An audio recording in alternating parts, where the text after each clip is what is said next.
Good evening, everyone. Welcome to Risen Champions League Week 3 action. I am pleased to be joined here with Beatdown Boulevard, toughest street in town, and Dylan Mayamo, Big D Kleinven. I am Paul Wolf, Rebel Fox, and Tanner Metro here in just a little bit for the cast of Game 1 Noble Esports. I really want to we're going to dive right into the standings here, take a look at where we are in the season already, because like I said, we're already entering week 3. And let's just dive right into things. So, Dylan, what are we checking out here? Once we get that standings graphics up, it's looking really spicy as we kind of get into the meat of the regular season. It is a 6 week regular season, so these teams are starting to. It's about the midway point, week 3 here. Teams have really they got to start getting those wins under their belt. And yeah, looking at these standings, you see TBA on top of Group A, 2-0. Just Randoms on top of Group B, 2-0. Both Groups A and Group B looking a little bit, contentious between the second and third place teams, both 1-1 in those groups. Group C as well, a lot of the same, 2-0 on top. And then Noble Esports, they're looking to dominate this group, and I'm excited to see them play tonight. And we talk about that domination. We'll kick it to you here with beat down with this. I mean, across the board, and we'll touch on it in just a little bit, but a lot of us really think Noble is the team to beat, especially in this group. I mean, going into tonight, it's going to be a pretty uphill battle here for Phoenix.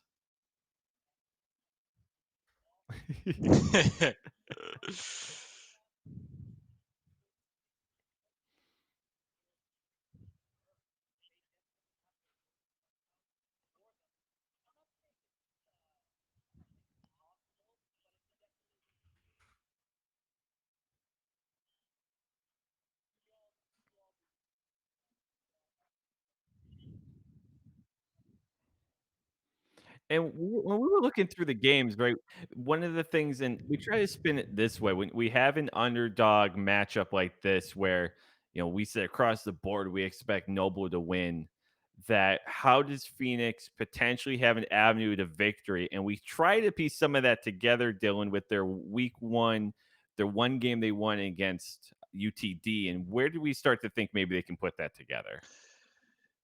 It's hard, Paul. It's hard. We were talking a lot about this during our production meeting.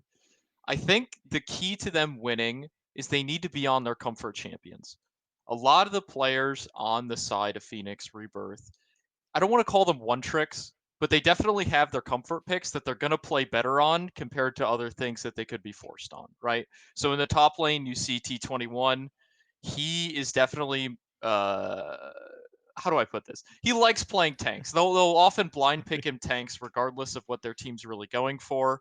In the jungle, they usually opt for something like an Olaf or a Graves. If they can get their hands on these picks, sure, they might be on average down 800, 1,000 LP against their opponent, but they do know how to play their champions and they know how to play them well.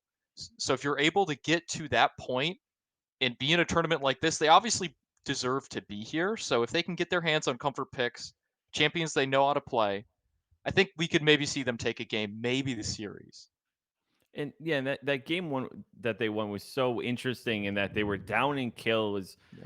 and they were only up like 4K gold, but they had like just such a crazy objective advantage. I think it was like all 4 dragons, like all 3 inhibs, like 11, like they just cleared the board. And yet everyone on the other team except the support had a positive KD. And that's just something that's so rare. Like I don't think I've ever actually really even seen that at this level. Yeah. So if they're going to put that together, I think they just overall have to play a much cleaner game. And that's something I think they've struggled with so far. Yeah, I completely agree. They seem like a team from what I've seen of their games and just their post-match results. They don't seem like the cleanest team in the world. They'll usually fall behind a lot in the early game and then they can kind of stall out matches, but they still end up losing them. So hopefully, eyes looking forward, looking towards the early game in this game. If they can actually manage to not get behind, which is it's going to be a pretty hefty task against players like Jojo Pune and it's just I don't know. It seems hard, but if they can do it, if they can go into the mid game even or even ahead, then they could actually do some damage in this series. And from the other side, where we think there is, a pretty sizable advantage for Noble here beat down. I mean, they've sort of got everything wide open, right? It seems like they have a really strong skill set. They play really well as a team, and they love leaning on those global ultimates. And when you have a team like Phoenix that likes to resort to comfort picks, you're gonna have a hard time banning out a team like Noble that loves to just embrace the meta.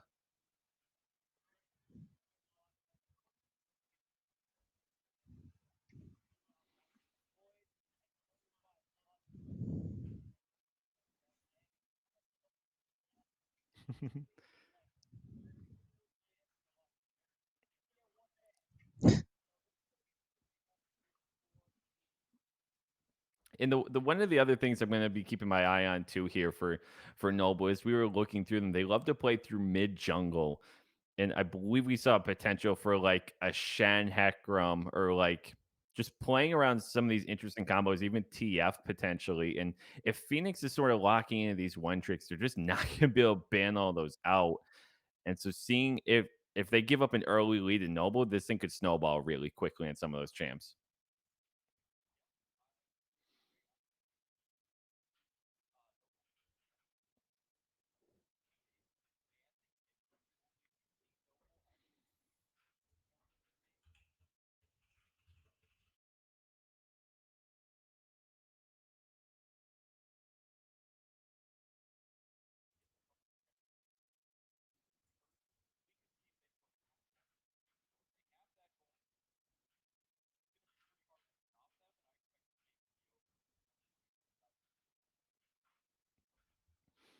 Absolutely, and so it sounds like we might be having a little bit of an audio issue, so I believe we're gonna cut to a super short break here, make sure we get that straightened out, and we will be back with the draft here in just a couple minutes, so we will be right back.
Welcome back to the desk, everybody. Risen Champions League here. I'm Paul with Beacon Boulevard and Dylan once again. Sorry for the technical delay. I believe we got everything straightened out there. And so we'll go back to focusing on draft here a little bit. And I wanted to go back to Dylan about Noble's draft tendencies because I think we hit on a lot of that, counter picking some of the dominant solo laners, but their idea of how they can play through mid and jungle is for me is going to be super interesting given the fact that Phoenix Rebirth has to rely in some ways on sort of their one trick niche champs at some different intervals here.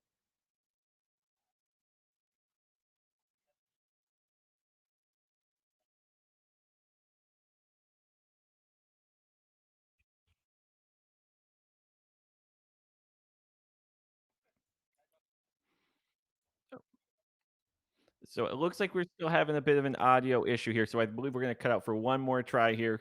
We'll get that straightened out before the draft, and then we will be right back.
Welcome back, everybody, to the desk. Your Risen Champions League Week 3. I'm Paul with Beatdown Boulevard and Dylan once again. Sorry about those technical issues. Obvious Ninjas over here inting our promos, but we are back. I believe we have this all totally straightened out now. And so I want to first, as we're getting warmed back up here, you guys know how it is after a disconnect. uh, Shout out to Beatdown. You got to do an awesome Goats event today. I'm telling you, and I'm Oh, glad you tweeted it. Renekton would have been great in a goats meta. Like honestly, I feel Overwatch like 2 better have a champ like Renekton in the game. yeah, I don't think a champ who self heals is probably a good idea. I think the closest thing they have in Overwatch is Roadhog. I don't think they need more of that in the game. So I'm gonna have to hard disagree with you there, Paul. I mean, they added Doomfist and he's self I mean, he's self shields, I guess, in Listen, fairness. listen, listen. I'm not gonna tell you. I can't look you in the eyes, Paul, and say Blizzard makes the best balancing decision. So I'm at a loss.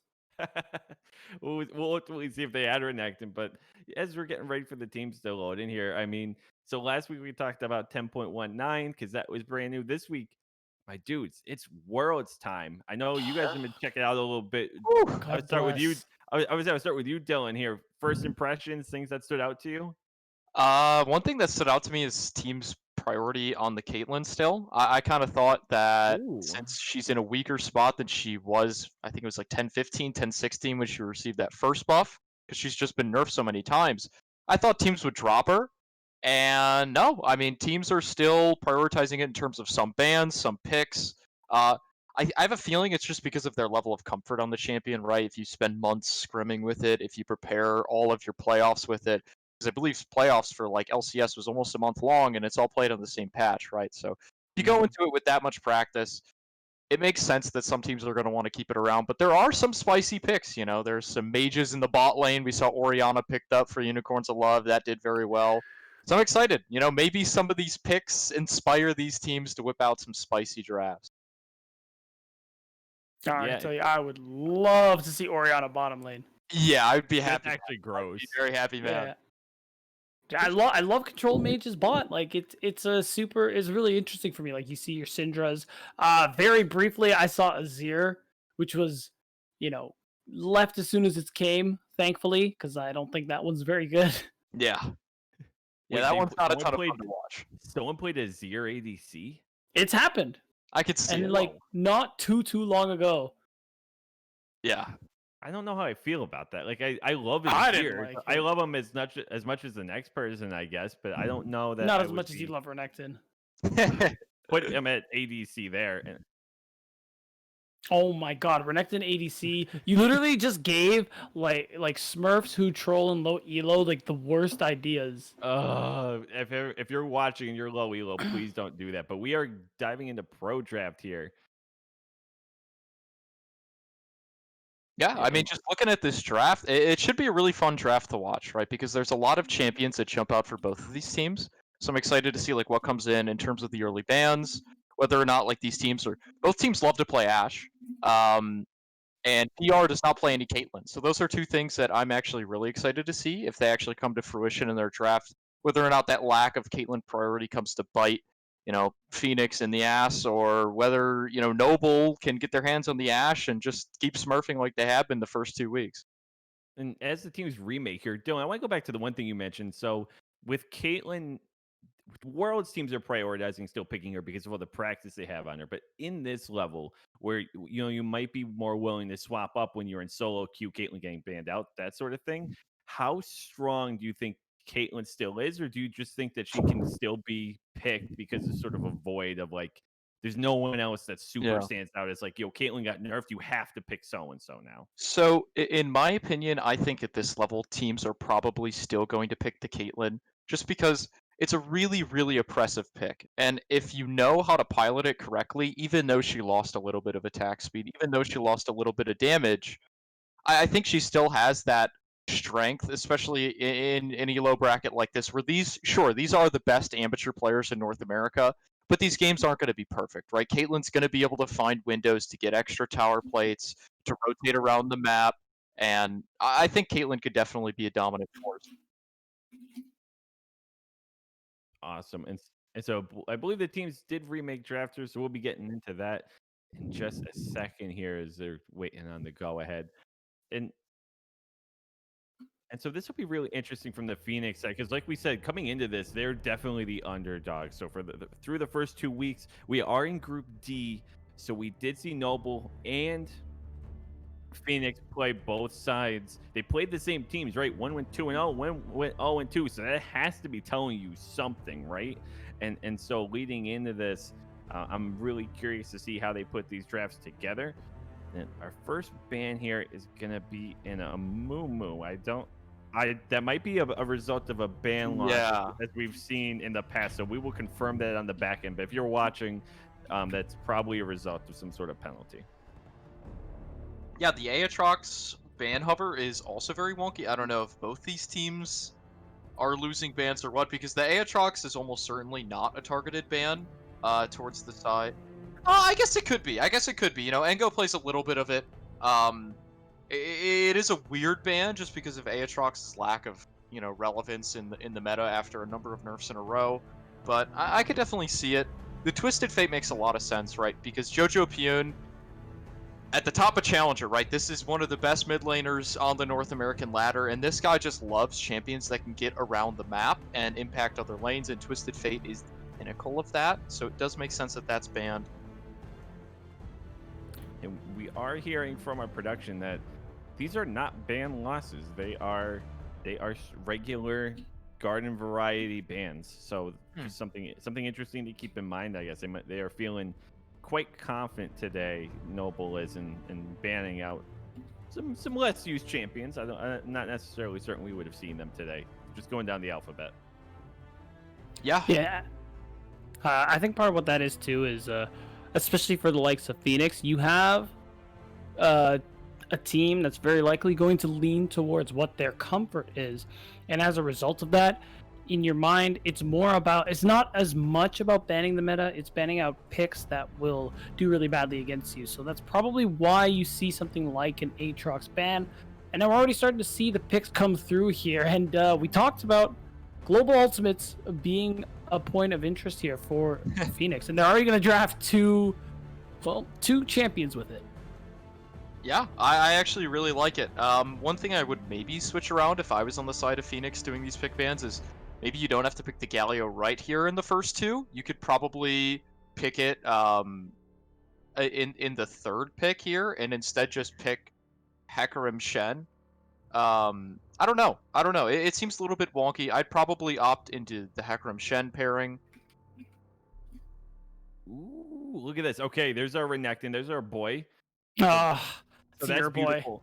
That is my boy. And we talked about this early on that we expected some really strong lane dominant champs picked like mid jungle top, like that they were going to prioritize those super heavily, right? And so I'm glad to see that Noble, despite maybe some funny bans, that they're like, no, we're sticking to our game plan here. So Wait a minute. wait, hold on. Didn't we talk about the It's something happened in this draft. We'll have to get back to you guys, but yeah, I mean, I don't think there's ever a world where Akali, Renekton, LeBlanc are... Is it Renekton ADC? Did we call that? Please Okay, tell me. okay. No.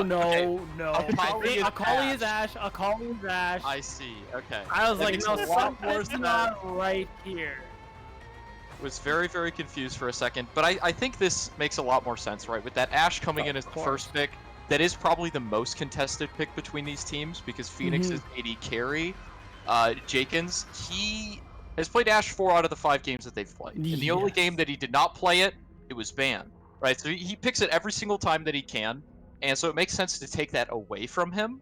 And then the Galio Shen we talked about quite a bit, just the global presence coming in from those two picks, matched with Renekton LeBlanc. It's a bold 2v2, but it makes sense, right? If you feel like you're so much better than the enemy, you're gonna just pick these early game aggressive champions. And another thing too is that you can see with this double global ultimates here that there's going to be a lot of very likely priority in getting that bottom lane ahead. You pick Tristana, not exactly the strongest early game champ. So you got to imagine post 6, Phoenix are looking to immediately make plays across the map. Not only that, they even have the Olaf, very powerful early game jungler. So basically, it's going to be playing around their bot lane, getting their Tristana ahead. But not only that, you're kind of on a timer with this kind of stuff in the sense that you have to prioritize securing those few early Drakes. The first 2 Drakes, they have to be yours, especially depending on the jungle pick that we see coming out here from Noble. Yeah, I completely agree. I think there's a lot of pressure on Phoenix to win the game through the bottom Jace side. is Lee Sin. Oh, okay. That makes a lot more sense. They've picked 4 soul laners, so it's a little bit surprising seeing that Jace is involved. Right. But... So Lee Sin, Bard locked in for their last 2. It's a little bit interesting, right? Because one thing that we were hyping up is that Noble has probably the strongest mid-jungle 2v2 in the whole tournament. Yes. And it doesn't get a lot stronger than LeBlanc, Lee Sin, right? These are 2 of the most aggressive champions in their respective roles in terms of just damage output and mobility and everything like that. So it makes sense that you put that on your 2 best players, which are Shiden and Jojo Pion. I'm really looking forward to see how they pilot these 2 champions, especially into Galio Olaf, which is strong, but probably cannot really match up into the LeBlanc Lee Sin in the early stages. And I maybe I'm not crazy for thinking this, but like that Bard pick might be the smartest pick I've seen, right? Just the idea that if you're gonna try this rundown with like Olaf coming in with Shen and Galio, just tempered fate and walk away and get your space back and let LeBlanc and Akali kind of mix up in Shroud and like get behind them. Like I feel like that's the ultimate like no you card that they could have pulled out. So I really like that Bard pick, and I want to see if it ends up playing out the way I think it's going to, because if they can pull that off, they're going to be able to just win these team fights in a really clean way. I definitely agree with you, Paul. I think another thing too with this Bard pick that is nice, we already talked about the strong mid-jungle 2v2 that we're expected to see here from Noble, and with Lee Sin LeBlanc, it's going to get aggressive and very scary earlier on into the game. Now, you also have the Bard who, like a lot of supports, but also more so, is going to be doing a lot more roaming. So I'm going to expect to see more roams from Royalty into that mid lane to also supplement this.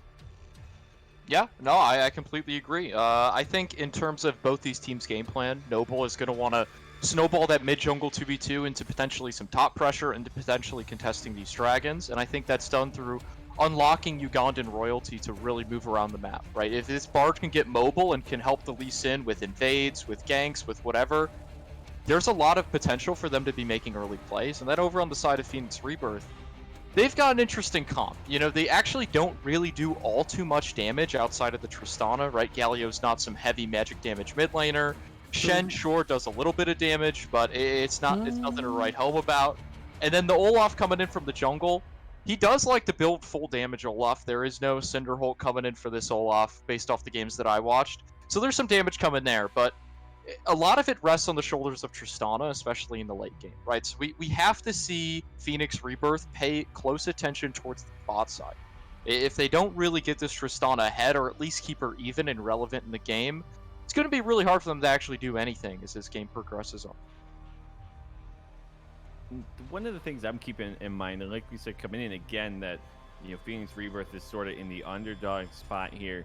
If they are able to get that Tristana online early here, I mean, they do have about as good of a team as you can, I think, and just absolutely working around, shielding around, playing around, just like a fully fed Tristana. And so, I mean, my eyes are definitely going to be there early and often, but it's gonna be a really tough comp to play into. Like, I'm just looking at this side of Noble. Like, if you just happen to let a Kali or a Nectin get fed up, and as I like scroll through to make sure that those were the actual right champs, we did have a Kali, Ash, excuse me.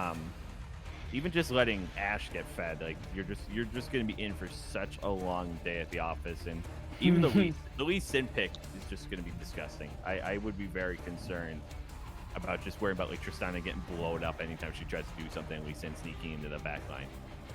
Yeah, I'm actually glad you brought that up too, because one thing I like about the Lulu pick is that it does offer a lot of poke in the similar sense that Bard does, and in doing so, that kind of pressure is going to allow for more vision placement, and I hope that that is taken advantage of for literally that exact reason, Paul, because again, like you said early on, Tristana, pretty vulnerable, Lee Sin, very strong early. It's a recipe for disaster, so you need to be able to get a little bit of foresight on those issues so that you can respond accordingly. Yeah, so one final thought to kind of wrap up, I think, how we feel about this draft is that Noble has a lot of the early game advantages, right? They've got the Lee Sin, they've got the LeBlanc, they've got the Renekton. These are three champions who are undoubtedly stronger in the early game than their opposition on Phoenix Rebirth. Whereas Phoenix Rebirth needs a little bit of time to come online. They need that Shen ultimate, they need that Galio ultimate, and they need the Tristana to really scale up into this game, get towards 100% crit chance, and then things can look pretty good in the mid-late game if they can keep the gold even. So definitely a lot to keep our eyes on. So that would do it from us at the desk. We are going to go to a short break, and then you will be live on the Rift with the incredible Tanner Metro and Rebel Fox. You are watching Noble Esports against Phoenix Rebirth at the Risen Champions League Week 3. Don't go anywhere. We will be right back.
And we are underway. Game number 1 between Noble Esports and Phoenix Rebirth. My name is Tanner Metro, and I am joined by the Dean Rebel Fox American.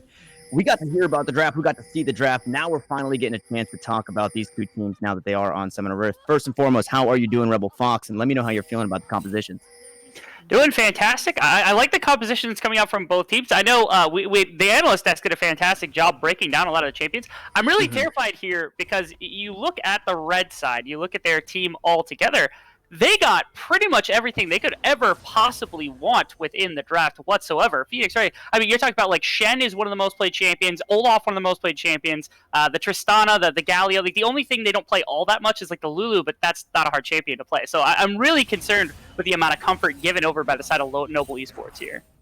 Yeah, absolutely. And having no bans from Noble, I think that puts Phoenix Rebirth right in their wheelhouse as we see a little bit of trading up top. Ango going to be the benefactor of a little bit of damage, but not too bad overall. And I think aggression is going to be the name of the game for Phoenix Rebirth. So nice start up top as both of these junglers are going to start on the bottom side, and we'll have to keep eyes on the pathing. Now, we saw GHES go up and put down a ward for the red buff and right inside that river. So maybe expecting some aggressive jungling from Sheedan for Noble Esports, but we'll just have to pay attention to where that Lee Sin wants to go. And I think before the broadcast, everything, said and done, the analysts were talking about Noble Esports wanting to play through their solo lanes, especially because their bottom lane is so strong, right? We're already seeing some trading now onto Jakins, who gladly will eat that damage as Ugandan Royalty keeps pushing forward. The Ignite is down. The heal is there. This could be a very early first blood, but it's going to be shielded up by PJ or to keep Jakins alive for now. But,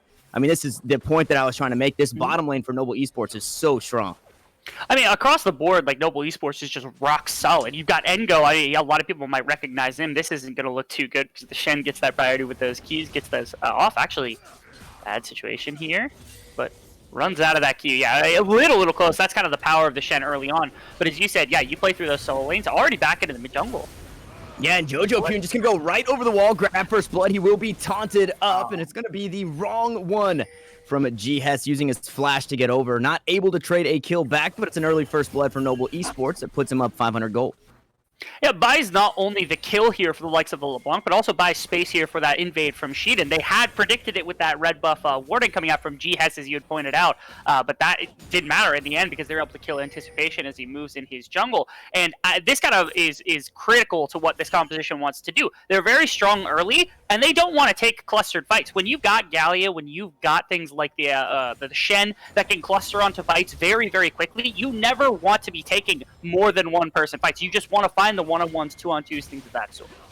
Yeah, and it's a 2-on-1 up in the top lane. Sheedan has made his way up. Ango was tanking up the minions, but it doesn't matter.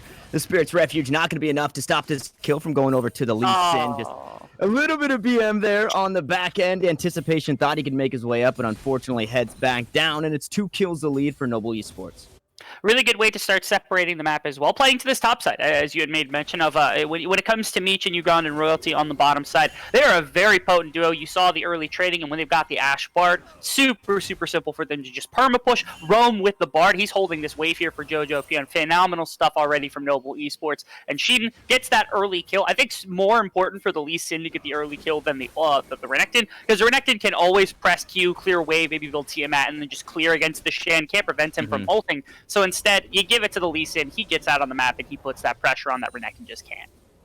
Yeah, and so now we see a small rotation from everybody to kind of collapse on that Scuttle Crab. And in the one victory that Phoenix Rebirth do have on the season, game victory rather, not series victory, it was around those objectives, right? You heard the analysts talk about it wasn't kills, it was barely gold, but a lot of it was the dragons, the turrets, the inhibitors, the barons, the rift heralds. So I want to see more of that. These guys rotating up. Also maybe looking to catch Ugandan Royalty out as he was roaming back down the river, but fortunately he took the safe path out, and everybody will head back to their respective lanes. Another thing that I do want to point out, next big thing being Ugandan Royalty, you will hear us call the Bard that, and then the LeBlanc in the mid lane is Jojo Pune for Noble Esports. So if you guys are confused and you aren't familiar maybe with some of the alts for these guys, that's what you might be hearing.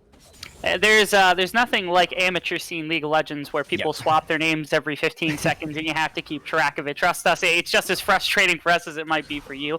Back to talking about compositions again. When you talk about wanting to control objectives, I think this is a perfect composition coming out from the side of Phoenix Rebirth, just because of the fact, again, when you've got Shen ultimate, when you've got Galio ultimate, right there's two global / semi-globals that they can cluster together on these pits with. So it's super simple. But in Go might be in a little bit of hot water, but he seems to get away from anticipation just fine. Yeah, no problem there. Anticipation stepping over a ward. And the Lee Sin, not very close, so no response from Noble Esports just yet, as they've slowly been growing this lead with a couple of kills. They're creeping up on 1,200 gold, and Anticipation still hanging out. Didn't spot out the pink ward, though, so they've got all the information in the world on this Phoenix Rebirth jungler. As Ugandan Royalty and Shiden looking for something. This is what you like to see from your Bard, right? You want this guy roaming around the map, especially with this Lee Sin trying to find some kills underneath those turrets.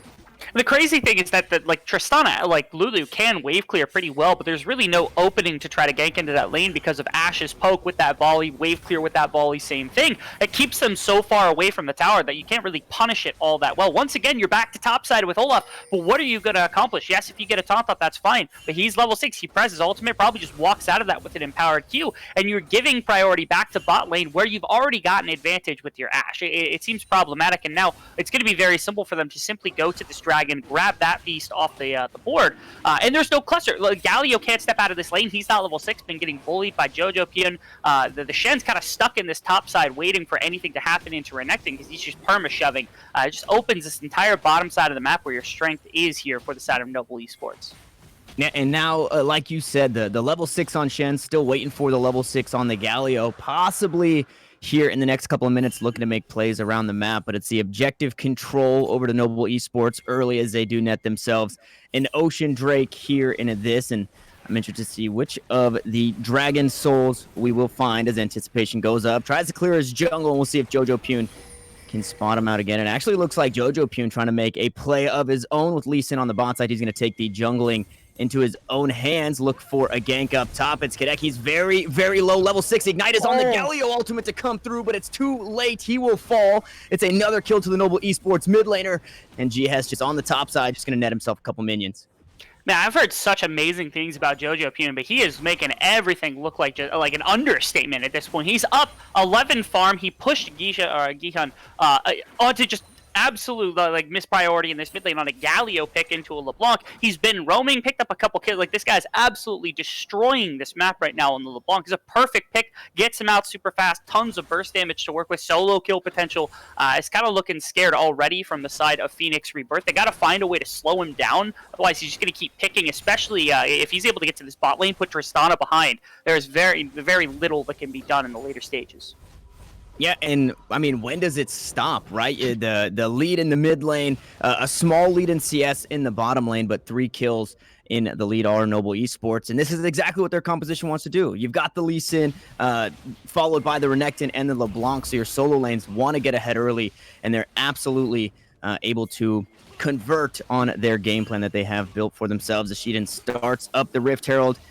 Kadek maybe looking to clear some vision. No vision on this Rift Herald, so this may just be a free one as we see Anticipation just take his own red buff. So Noble Esports, they're just pedal to the metal. We're actually seeing here why they are 2-0 in their bracket, right? This is definitely looking like the strongest team as the supports find each other. Just for a moment on the blue side, Anticipation has roamed that way as well. Now with the Rift Herald in the back pocket of Shiden, we'll see where they decide to put that gold. And it looks like another roam up top. They do not want this Shen not even getting ahead. They don't want this Shen to be even at all, as it looks like he is just trying to ult way down to the bottom side. Jaken stays alive for now, so it was a nice ultimate on top of it all to keep his AD carry up. But the Rift Herald to go down on the top side, and that's going to be first brick to Noble Esports and a bunch of gold into that Gator and that Blind Monk. Yeah, but Meech and Ugandan Royalty are kind of pigeonholed here. They're under tower.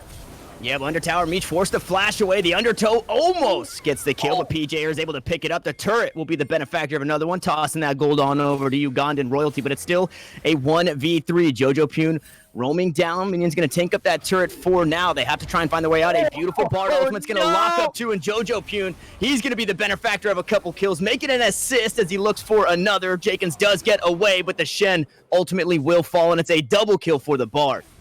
Oh my goodness. So far, the setup for this game has been just horrible on the side of Phoenix Rising. They keep playing like just responsive with things like the Galio Ultimate, the Shen Ultimate, and it's not how you need to be doing this. You need to attack these early game champions, try to get something going, but instead you're seeing reaction after reaction. Even if that play had gone fine and they had traded 2 for 1, something like that, they still lose 2 towers on the top side to a Renekton and a Lee Sin. That is not worth your early game just going in the absolute dumpster, let alone the fact that they messed everything up. This is looking just already horrible from the side, and Noble just taking complete advantage of a matchup we all considered to be really good for them. Yeah, and I mean, almost 6k gold in the lead, up 6 kills to 1. That Rift Herald being absolutely huge. With the small rotations coming through for some of the smaller objectives like the Scuttle Crab, everybody working together with their jungler. I thought Phoenix Rebirth might be ahead on these objectives early, but unfortunately that is not the case. Hidek is maybe smelling something here. Fish in the water. Not wanting to step up that Bard and LeBlanc. I mean, the Bard just in general has been so strong. It's Ugandan Royalty has really been in the head. He's just living there. He's made home. He's paying rent inside the head of Phoenix Rebirth because they have to be worried about where this guy's at. He's shown in mid lane. He's been in the jungle. He's been roaming around with the Lee Sin. Ugandan Royalty's been so huge when it comes to the mental warfare. And then on top of it all, I mean, at 3-0-0, this guy might just buy a rapid fire cannon, right? He might be having something up early as Angle finds enemy jungle. Anticipation gets deleted off the rift, and now Jakens is forced to run away. We'll see if Ugandan Royalty can make a play. It's a rocket jump to safety. No follow-up there from Noble Esports, but they do net themselves another kill. I don't know how it is they're just absolutely controlling this map across the way. Not only that, but you actually don't really have good lane assignments either. They're putting Tristana into Renekton. That's not really good for Tristana before she gets any really major itemization. It hasn't even come close to half an item, let alone like a full item or even more that you've got on a couple of members. And Guy mid lane might... Yep, Dragon's Rage kicks PJ away. It's able to stay up with that wild growth, so it is just going to be backing everybody off of this turret. And a plate or maybe 2 here going over to Noble as Jojo Pune. So much damage. The Shen just cannot survive. The passive shield isn't enough. It's a killing spree and a solo kill for Jojo Pune. And that's what I was trying to set up a second ago, where I was talking about, okay, they have a bad lane setup with Tristana into a top laner who's already so ahead in levels and in gold. That's nothing in comparison to a 2-level advantage for an AP champion against a Shen who only built armor. Like, what is he? Was he going to taunt away? Is that a strategy? Here you saw right there. It was under tower for Jojo Pune. He is ripping that tower pieces. He ripped mid lane to pieces. He's ripping the map to pieces. And what does anyone else need to do? All Engo and all their bot lane need to do is just keep waves pushed out, let Lee Sin take everything on the map, and if Jojo Pune shows up somewhere, someone dies. It's just that simple. Yeah, and now we've got Mountain Drake going to be spawning here for the rest of the game, so the extra resistances just add to what could be this glass cannon composition that Noble Esports has created. Now, Jojo Pune, I mean, everything is his. You cannot step up to this LeBlanc, just like you said. This is his jungle. They're running this duo jungle Stratus on the top side. Anticipation caught in the middle of 4 eventually will fall, so they do get one back, but that's really not enough to claw their way back into this game for Phoenix Rising, but little by little they will try to chip away. I like that next big thing, he just like runs away immediately. He just had no chance of fighting that 4v2. Sheedens might just run him down with red buff here. Yeah, and there's Ugandan Royalty again. Sonic Boom, Shockwave on top of it all, picking up the kill. It's going to be Ugandan Royalty finding another one. The Bard has been maybe KSing a little bit, but at the end of the day, it's gold in the pocket of Noble Esports, and I mean, they have a very commanding lead. We also heard the analysts talk about, I don't remember if it was on broadcast or just before, that the average game time for these guys is right around 30-35 minutes, even for Noble Esports being so dominant.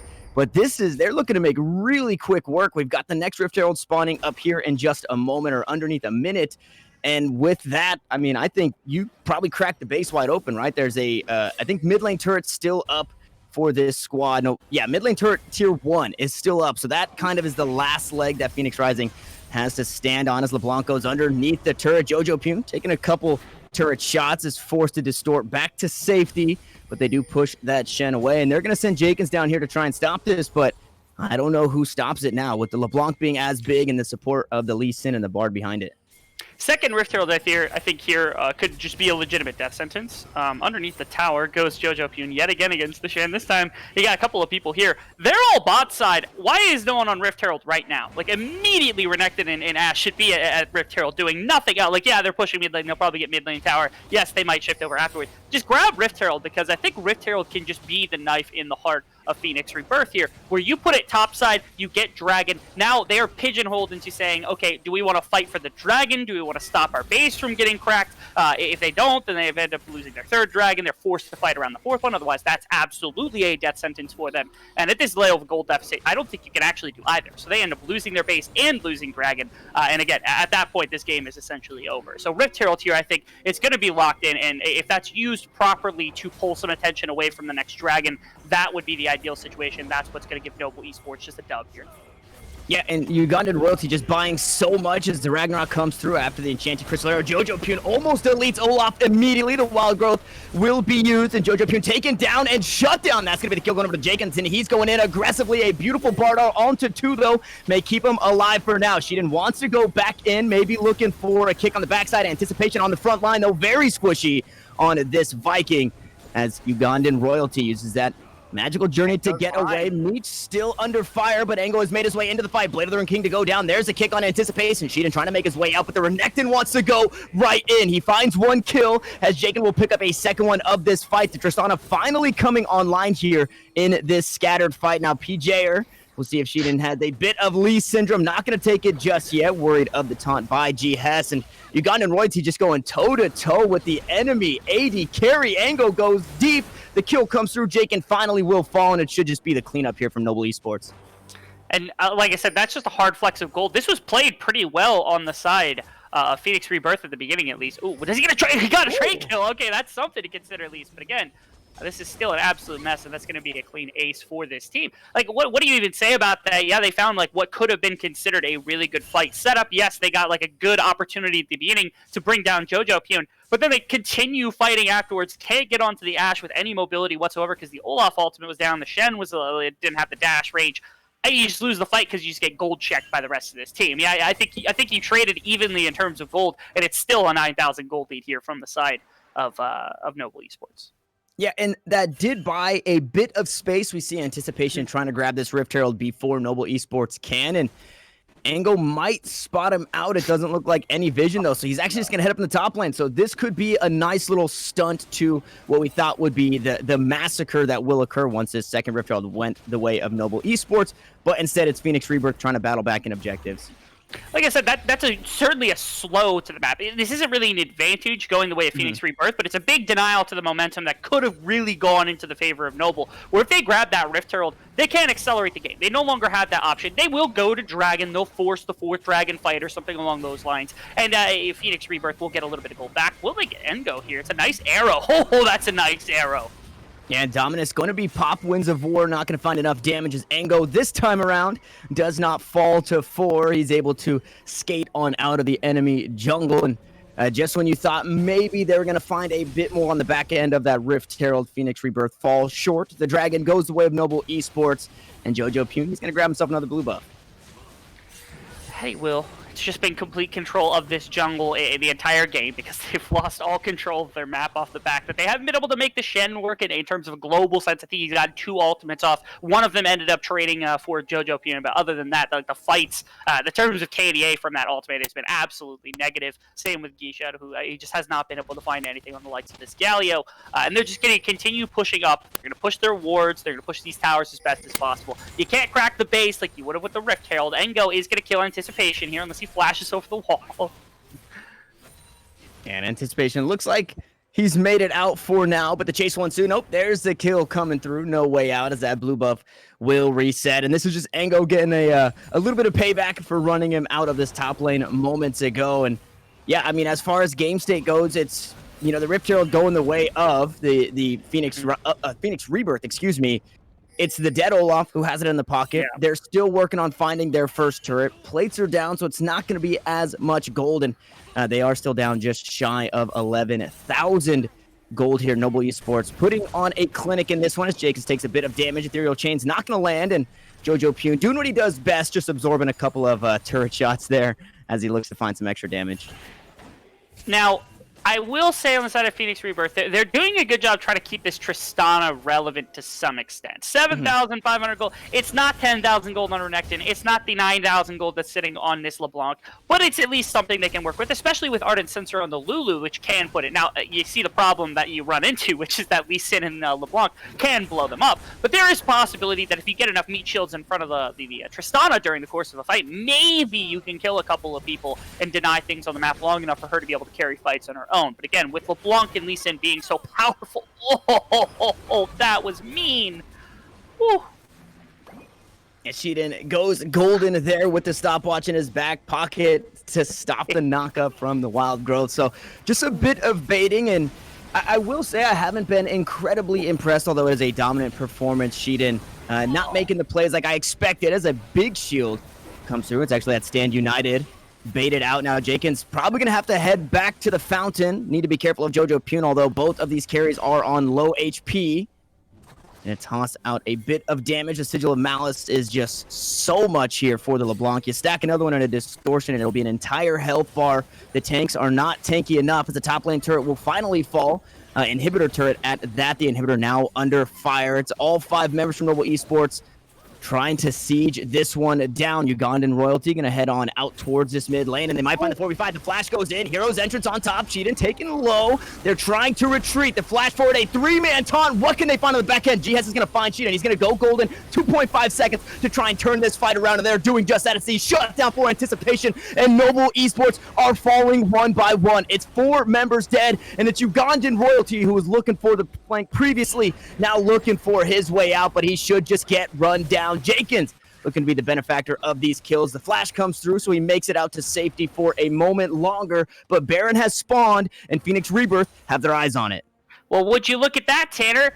Phoenix Rebirth figured out that they're playing a proactive composition. You don't play reactively with Shen and Galio Ultimate. You get aggressive. The flash taunt sets it up. They get the engage into the back line. They buy space for Tristana to work her way forward through a fight. They already had the benefit of having some low members because they way overpushed on the side of Noble. But hey, you take these. That's exactly what you needed to try to at least contest somewhat in this game. Still an 8,000 gold lead, but goodness me, you don't find many fights like that when you're 9,000 gold down at 20 minutes into the game.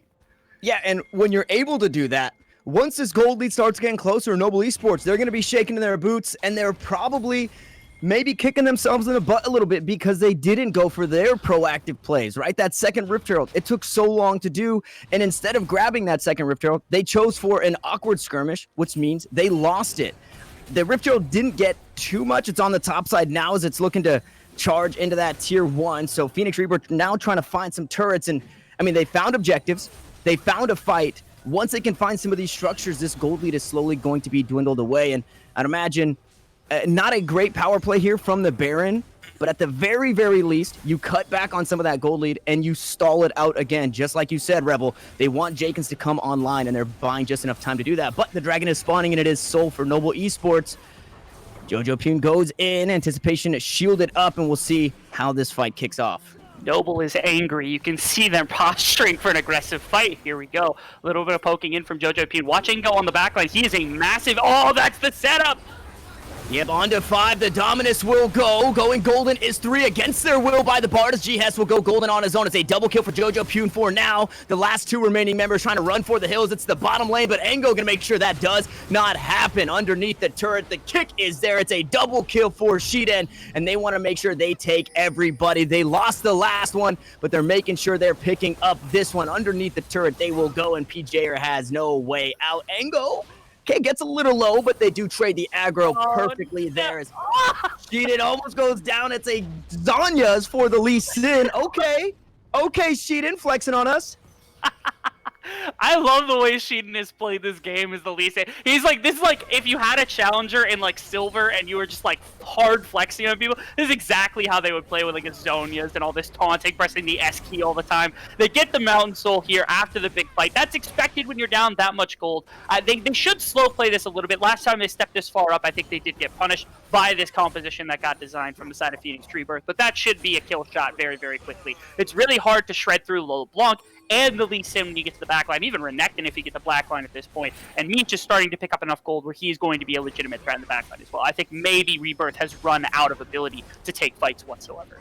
Yeah, and I mean, we were hyping him up. We had a little bit of faith for him as Jojo Pune playing with his food a little bit, maybe biting off more than he can chew, though, as he's found himself in the middle of 4. He finally will be shut down. The kill going over to the Galio. Now, that doesn't necessarily flip the script, right? It's still 10,000 gold, and it's an awkward position because, like you said, they need to fight first, right? Phoenix Rebirth, they need to be first to the punch. They need to pull the trigger. Well, Ugandan Royalty single-handedly in that last fight made sure that didn't happen, and that was so huge. As now the siege comes down in the mid lane, but it should be fairly simple for Noble Esports to stop this push. And Renekton on the right side of the map there, looking to siege up towards the bottom lane. You're going to have to answer these guys eventually as they play across the map. Really quickly, I just want to point this out. For anybody watching that's like, oh, I want to learn how to play League of Legends, I'm going to watch Risen Championship Series because they have the best casting department and fantastic games to watch. Do not build anything that is being built here on the side of Noble Esports. Goodness gracious. I think you'd have Twitter up in arms about the Morellonomicon second item for LeBlanc alone, let alone the Zonias on Lee Sin. You've got Proto Belt into a Zeal item coming in here for the Bard. Like, this is just an absolute mess. And these are only items you build in absolute stop, which is certainly the case here from the side of Noble Esports at 26 minutes, commanding that 10,000 gold. Yeah, and we're actually seeing exactly why Noble Esports are so dominant, but their victories take the average amount of time, and it's because they do toy with their food so much. It's not that it doesn't even feel like they're having troubles closing this out. It just doesn't feel like they want to. They're enjoying this too much, way too much.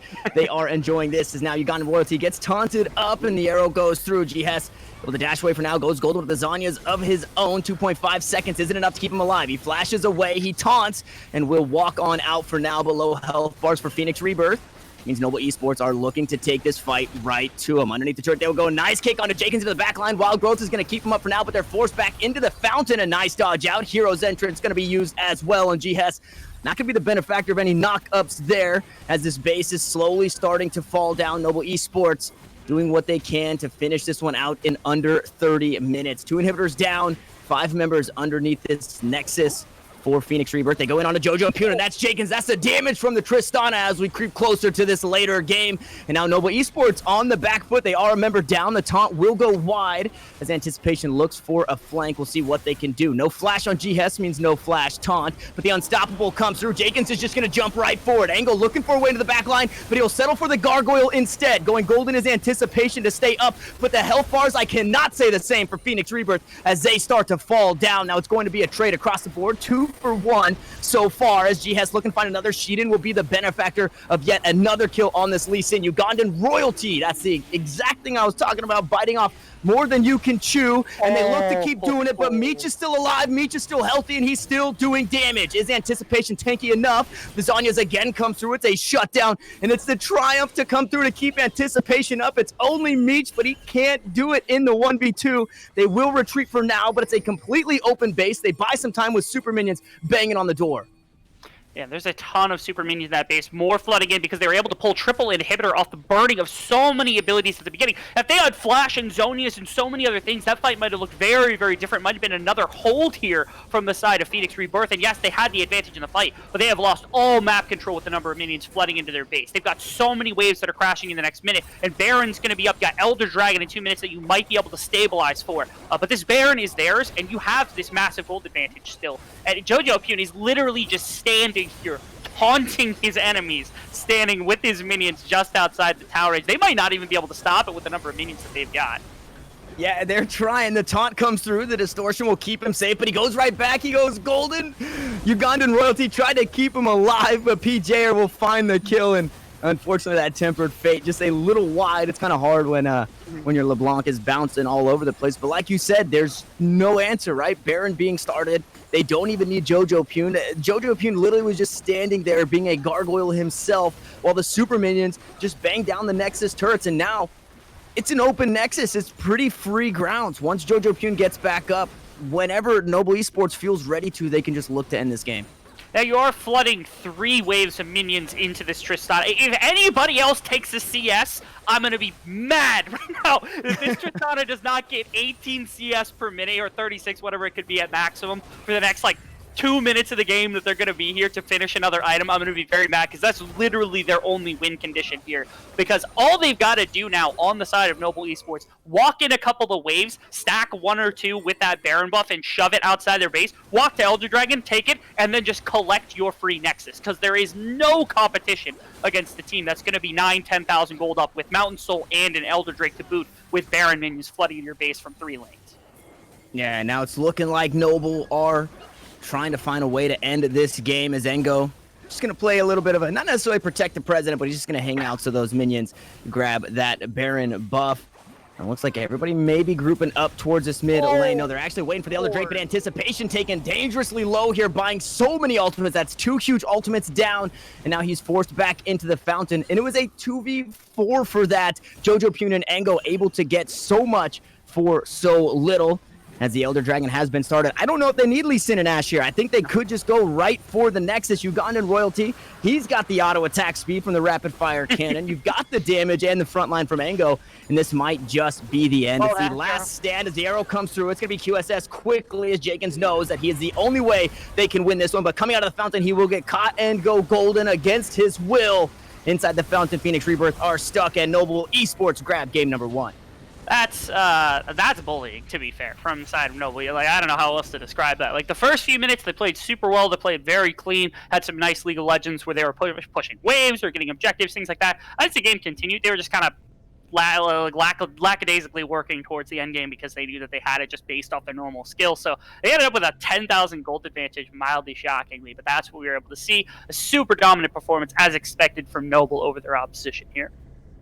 Yeah, and like you said, as expected, I'm not a huge fan of some of the emotes being tossed out and some of the BM. Obviously, these teams are kind of just different caliber, and that's exactly what we expect from Noble Esports. What I do want to see is now Phoenix Rebirth in a best of 3. I want to see them live up to their names, right? If they can play around the objectives, they were able to grab a couple, but when you're 6,000 gold down, it's so incredibly difficult. So hopefully in this next one, they can go back to the drawing board. They kind of have free reign for picks, right? We saw the way that Noble Esports was banning. They were just throwing out whatever because it, I guess, doesn't matter to them. But hopefully Phoenix Rebirth, maybe a flame is lit for them coming into game number 2. I gotta see Phoenix Rebirth come out with a second carry because you can't just hope that this Tristana is going to be able to do it. Yeah, by the end of the game, Tristana was pumping out pretty good DPS. In fact, actually, it was only 300 gold behind Renekton, who is the most in the game. So it was a little bit crazy about that one. Get another carry, get somebody else that could potentially be there, and maybe you have a little bit better chance at taking this game.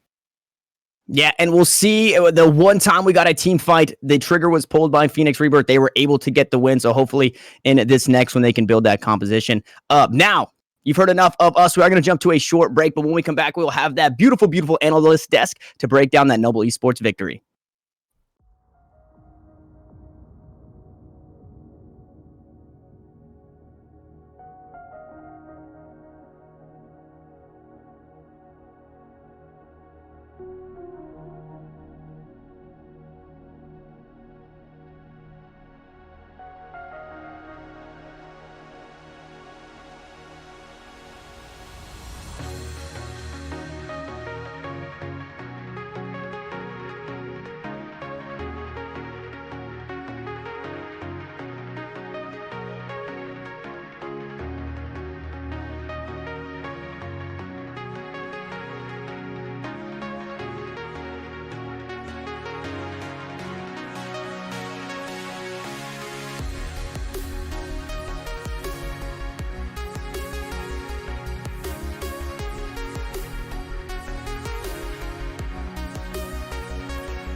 Welcome back to the desk, everybody. Risen Champions League desk. I am Paul. Please be joined by Beatdown Boulevard and Dylan Mayamo, Big D, Kleinven, and super excited to be back. And before we get right into the nitty gritty here, personal note, we want to give a shout out tomorrow. It is Hastings Merrick's birthday, so shout out to her. Happy birthday! That is Rebel Fox's sister, and I mean, Happy you got to birthday!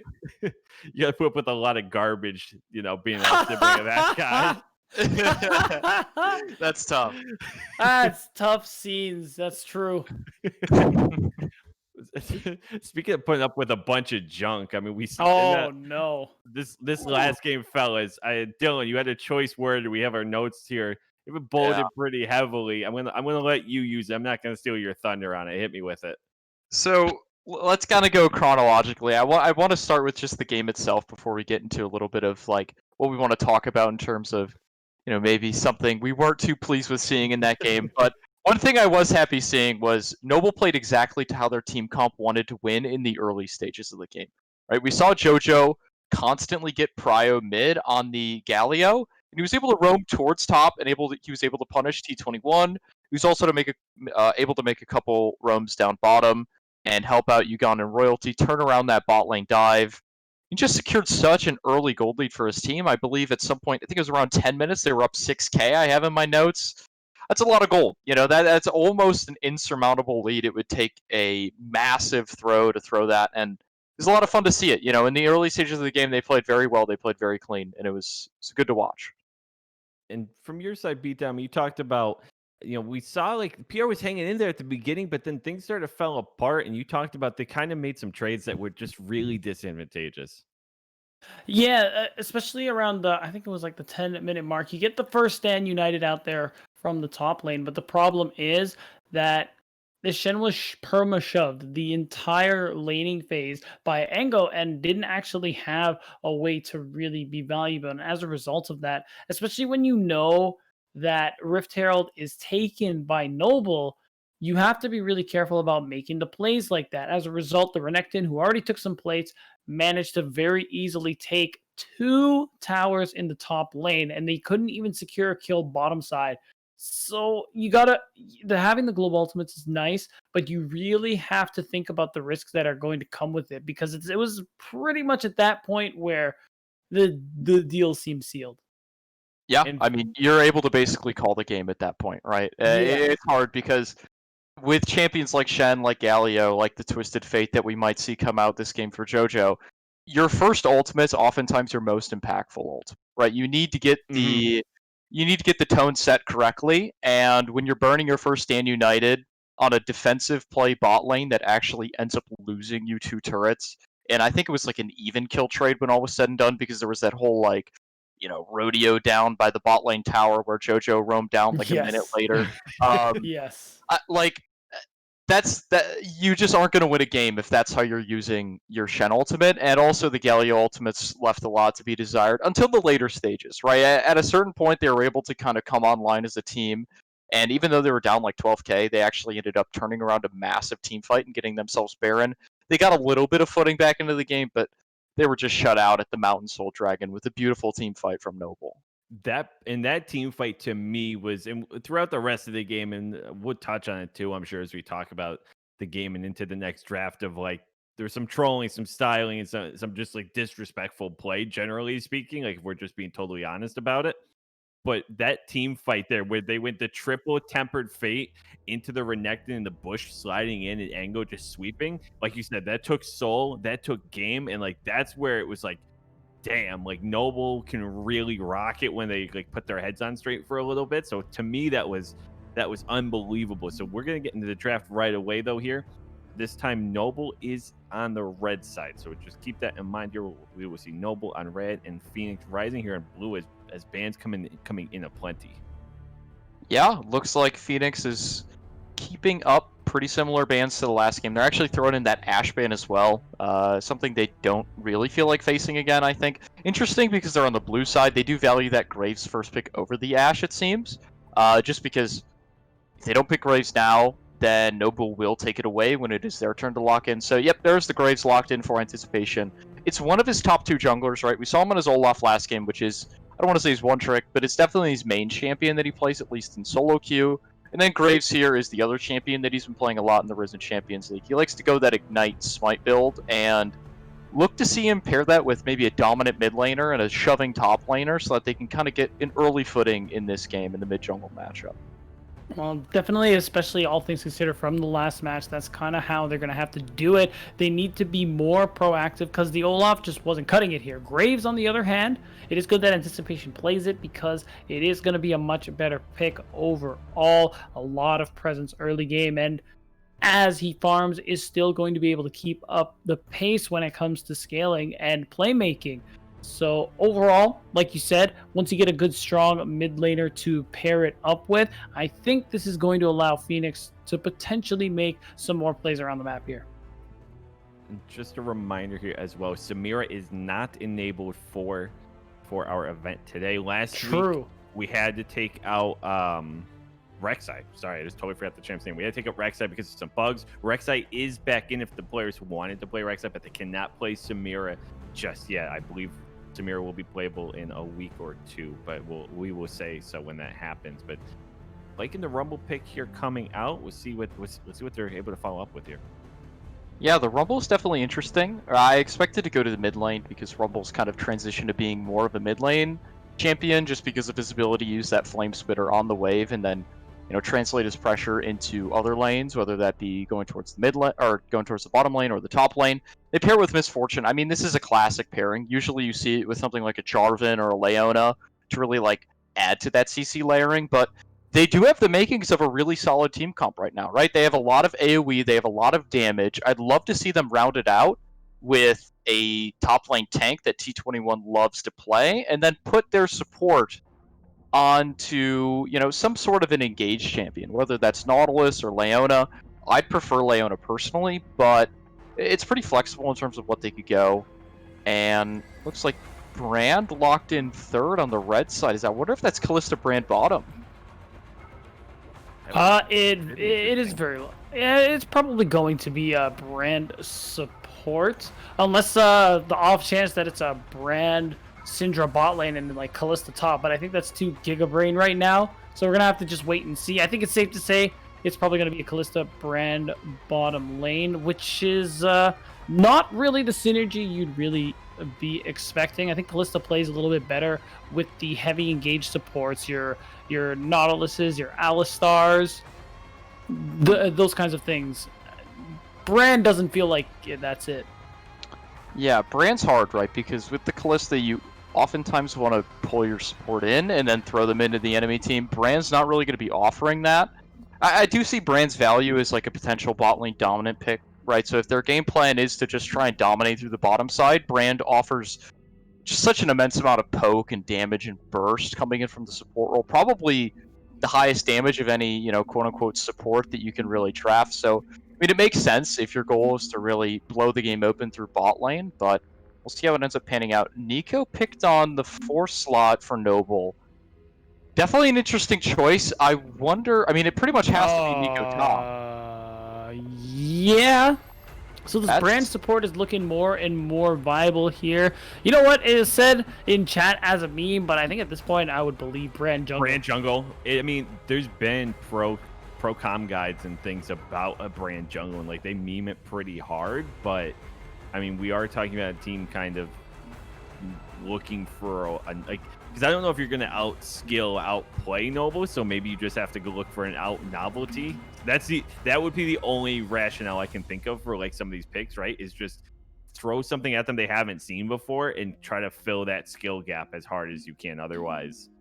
Yeah, so looking at these last picks from Phoenix, I really do like that Sion Leona lock-in, just because, T21, he's really comfortable on the Sion, same with the Ornn. I think those picks are pretty interchangeable in this game, and the Leona just makes a lot of sense, right? Leona MF in itself is a great pairing, and then you pair that with Rumble, with Graves, it gives you a lot of setup, gives you a lot of engage that you're kind of lacking in other roles because you opted for more damage. Pantheon picked on the 5th slot, so this is definitely a very interesting comp. It looks like, I mean, it could be Brand jungle, it could be Pantheon jungle. I don't really know which one it's going to be. I feel like it's probably Pantheon support, because I don't really see a world where you want to play Brand support into Leona MF. That just seems really hard. That seems like And suicide.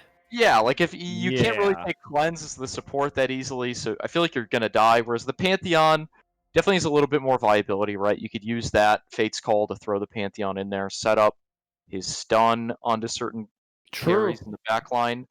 It's definitely a little bit of synergy there. But Brand Jungle, I don't know. That's a spicy one, boys. Yeah, but I think just all things considered, that's got to be where you lean, right? Because you already said it there. Having anybody here on this draft outside of Pantheon into Leona MF is just gonna be a really bad laning phase here. Like Leona is so difficult to get rid of. I think it's her W that gives her raw stats too. So that includes MR. She's gonna take Aftershock. It's just it's not like having more AP damage is going to necessarily make it easier for you to get through this lane here. So I gotta imagine CC is the play. Please be the play. Yeah, no, I definitely agree.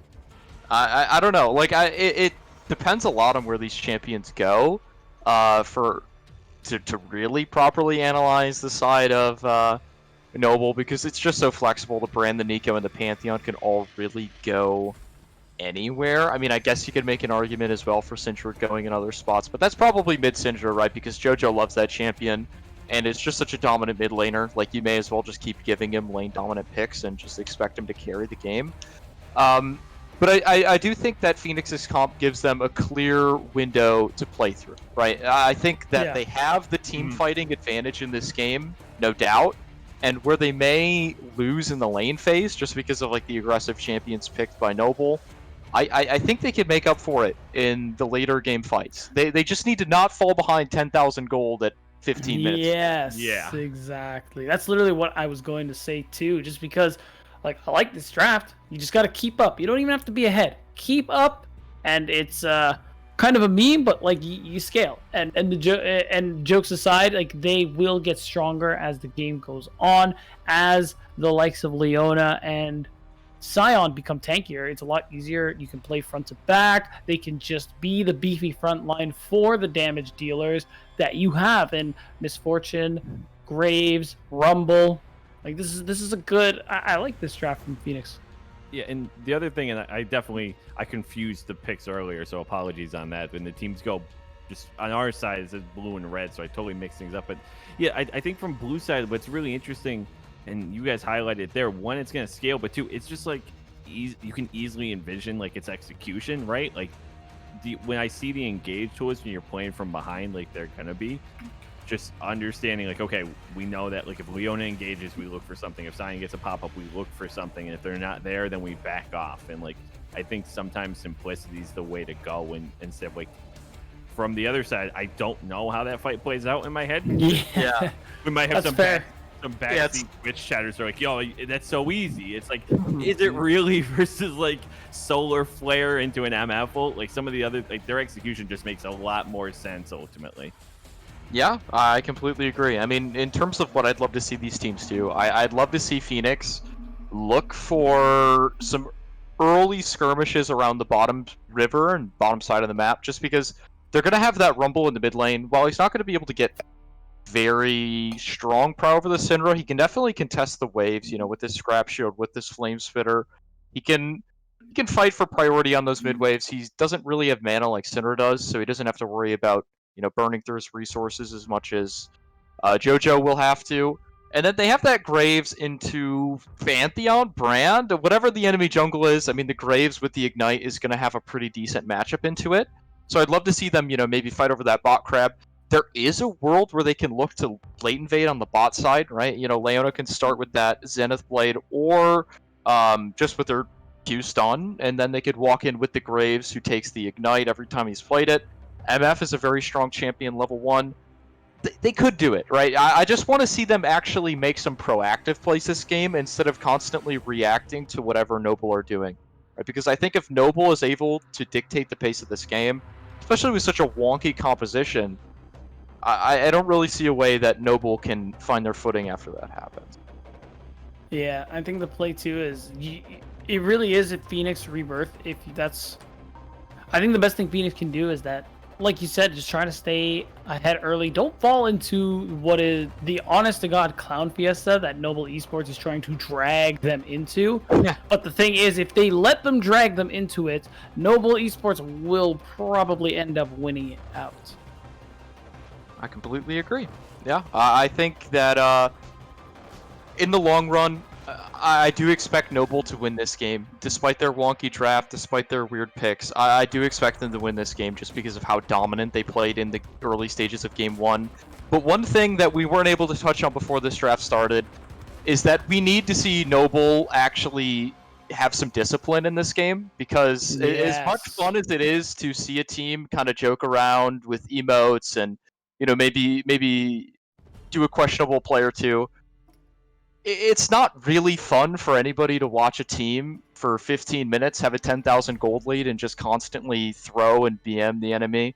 So I really hope that they shore that up. I know that their coach is watching, so hopefully that's a discussion that they had in between the games, because nobody wants to see such promising young players play like this and like display attitudes like this, especially as the season progresses and we get closer to playoffs. These teams are going to need to show discipline. These players are going to need to, really prove that they belong here. And I don't know. I would love to see them really step up their attitude in this game in terms of how they play. And ultimately, so we are getting word from our producers there on the pick side. It looks like they're potentially role swapping. So it looks like we might be seeing some sort of combination of Nico top and not really sure the rest of the crew, right? Like Ango top is the only one that makes a whole lot of sense, but Jojo on Callista doesn't seem like a mid pick. I mean, maybe Brand Pantheon. I don't know. I definitely don't. I've never seen Syndra jungle. Yeah. So yeah, little update for the chat. So as of now, it seems like it is Nico top, Syndra jungle, Callista mid, Brand Pantheon in the bottom lane. So I believe, according to our producers, that is what's being played for these teams in their respective role. All I'm gonna say is we'll see how it goes. I think they're good enough to pull it off. I'm gonna be honest.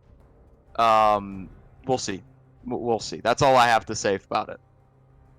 Yeah, this is definitely going to be an experience of a game. But with that, we are going to throw it to a short break to get everything synced up and ready to go. And on the other side of this, you will be hearing the beautiful voices of Tanner, Metro, and Rebel Fox. So don't go anywhere. We will be back with the action in just a few minutes.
And we are back. Game number 2 here for Summoner's Rift. Noble Esports taking on Phoenix Uprising here. And, or Phoenix Rebirth, rather. Rebel, this is an interesting one, is it not? Yeah, I mean, you could say that this composition isn't exactly stock standard for what we would expect, but perhaps this is a new meta. If you recall, there was the halfway point in Season 18 where they nerfed ADCs to absolute oblivion, and when that happened, there was some questions, and we had, like, Swain bot lane, we had, like, farm mid lanes, or we had, like, the funnel mid lane as we had with things like the Yi and things like the Xayah Rakan, like weird stuff. Maybe that's what we're getting here. Maybe I'll give them the benefit of doubt on this one and say maybe that's what we're looking at. Yeah, so Noble Esports showing some of their flexibility when it comes to the champions that can't be played. Now, standing across from them, Phoenix Rebirth. This composition is looking similar to the one where they were actually able to net a win. It is not the Smite Ignite Graves. It is going to be Flash for Anticipation, but still an aggressive scaling jungler. Last time we saw the Olaf, and it fell a little behind. And then G-Het's obviously busting out one of his comfortable picks outside of that Galio. It is going to be the Rumble in the mid lane. Kind of across the board, we're seeing an aggressive start early. They're taking away the blue buff from Sheedan, so they're trying to make sure that he doesn't get ahead on this Syndra jungle.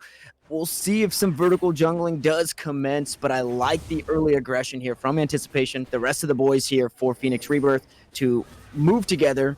Again, early, try and grab some of these objectives away, slow this jungle down, and we'll see how this one plays out.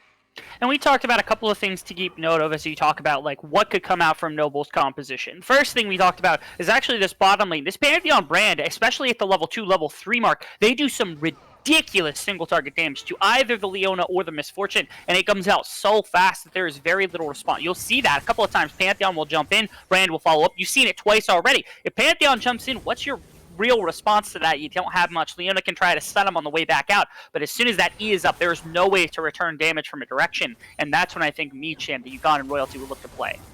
Yeah, and the engage actually coming from the side of Phoenix Rebirth. Jaken's taken low. Ignite is on. Anticipation is here. It's going to be first blood over to Meech. Can they find some more, or will it be traded back? He is low on health. PJ are right in front. Only level 1, but he has that Zenith Blade. They do find some extra damage. Anticipation is able to net one in it. They skirmish on the bot side. That has not finished. Looks like Ugandan Royalty and Sheedan will walk away from this one. A couple of kills being traded back and forth. Noble Esports on top. And it's a good trade, at least on the bottom side, to be able to at least try to catch Brand out a little bit as he overextends for a bit of a play. And then the mid lane, of course, I don't think anybody is really that used to Kallista's damage output, especially with Hail of Blades in solo lanes. So like that's tough to judge early on. Typically in the top laners, you can survive it because you have better haze, base health, base armor, things like that. But in the mid lane, the Rumble, if you're not expecting it, she is going to hit you very, very hard. And you saw perhaps that was why Gihes has gone down in that mid lane. Yeah, and I think notably there with the trade on the bottom side as well, Sheedan didn't path. He didn't choose for the vertical jungling here, although having the priority. And now he's minus a blue buff. You see the level 2 Syndra struggling a little bit. Anticipation getting an early lead here into this one, as that Scuttle Crab does go the way of Noble Esports on the bottom side as they possibly look to make a play down here. Nice chunk of mana coming back from that objective in the river, and it's actually just going to be a bit of counter jungle. I thought they might look for a dive with this wave, but Sheedan just going to try and grab something and catch up to Anticipation, as on the top side, Angle forced to flash. Kadek trying to get away here. He's got the Soul Furnace, but it's not going to be enough to keep him alive, but now it's all up to Anticipation to find yet another kill for himself on this grave, so getting ahead very early is the Phoenix Rebirth jungler.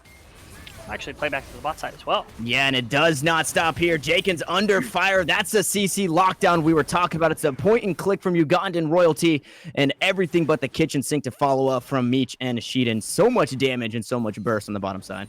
And the key here from the side of Phoenix Rebirth is to try to keep this game as standard as you can. Because right now, you're talking about this is a Graves into a Syndra. There's a reason why Graves is not just like a good jungler and an average jungler, like somebody you play in general, but also just like an S-tier jungler, which is just the pure strength that he's got in the meta right now. And compared to somebody like Syndra who doesn't do that, there's quite a bit of advantage you can pull across the map. You treat this game as best as possible as average, and you might be able to just like waltz through this early game that they're trying to just hand this here on the side of Noble Esports with this weird composition they've designed and brought out. Yeah, we see Anticipation make another trip up top, just finding a bit of damage down on to Ango, who is going to be just fine, A-OK, as he's taken Sheedan's form in this Syndra. So a little bit of mind games here. If the draft wasn't enough mind games, it is going to be the Nico taking the jungler's form, and Angle, unfortunately, going to go wide there with the Tangle Barbs, not finding too much. Now, Anticipation, though, up to 0, has a nice little CS lead, has a level lead, and I'm looking for some more from this guy. On the Olaf, got behind a little bit. Not necessarily in a position to fight for these objectives, but now in this Graves, shouldn't have 2 over the time, right? Trying to grab that dragon, trying to fight for some of these scuttle crabs as long as he can get a bit of help from the priority lanes. We'll have to see how that goes. You see how that gold is breaking down, and when you look overall, Noble Esports are ahead, but that jungle diff is definitely there.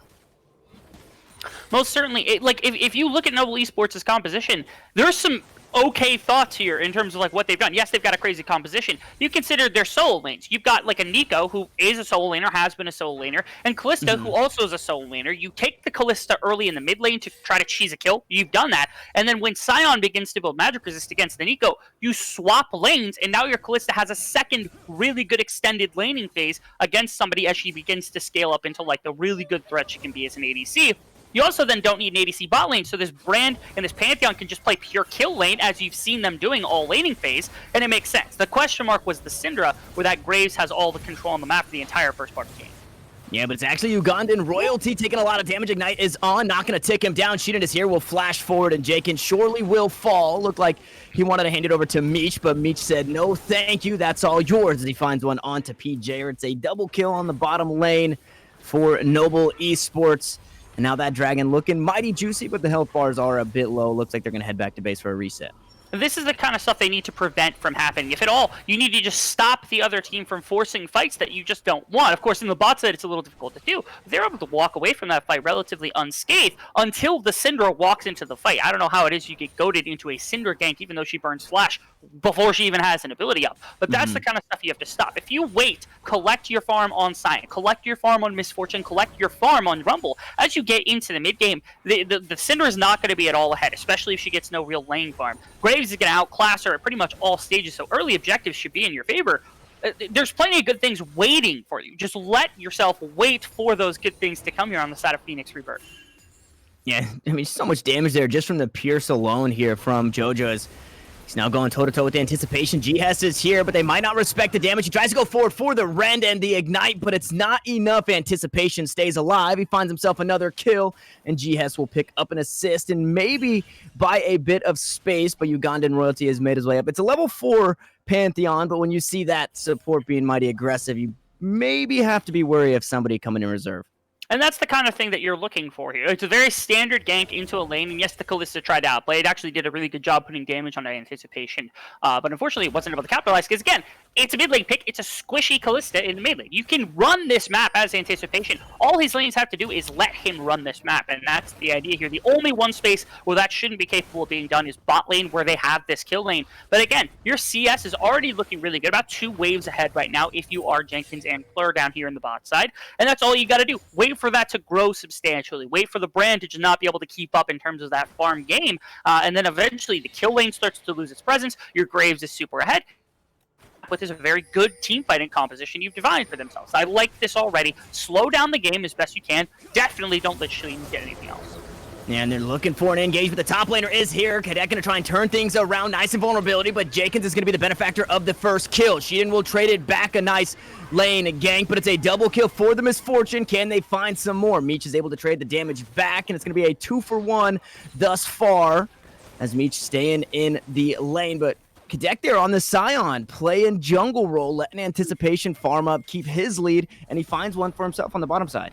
I need him to now start pathing bot side. The thing is here is you're going to be able to get a couple of resets for your players. You're going to be on bottom side here. You don't know where Syndra's going to be, but you know she was on bot side, which means her camps might be going on bot side. You might have that information for yourself, which means you can overload bot side, look for again. Instead he comes top side to get Ango.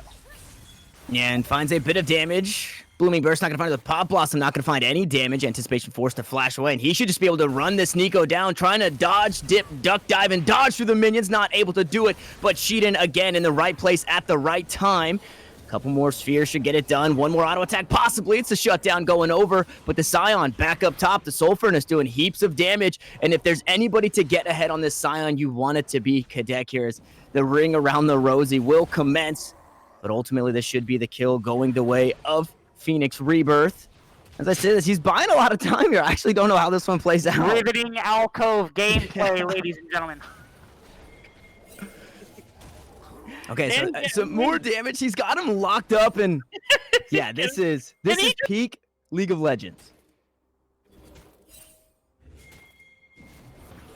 Okay, everybody in the audience now cheering for the ward finally going down, and it's going to be the Soul Furnace. He finally finds the kill.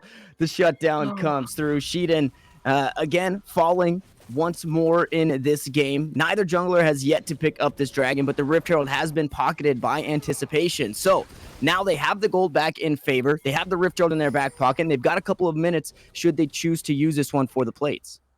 Starting to look much, much better. They've begun to equalize. They know finally that the Syndra is going to be massively behind. Actually, if I see that correctly, it's a 3-level advantage for Anticipation, which is just humongous at this point for a jungler. And that's not to be shocking because, again, Syndra's not really a jungler as you would expect to see. Your lanes aren't doing phenomenally, but your Graves is massively ahead. You can fight really well around what you've got here, and slowly the Misfortune will pick up gold, the Rumble will pick up gold, your team fighting becomes immaculate at that point, and then all you got to do is keep this Syndra oppressed, and there's no chance they take neutral objectives.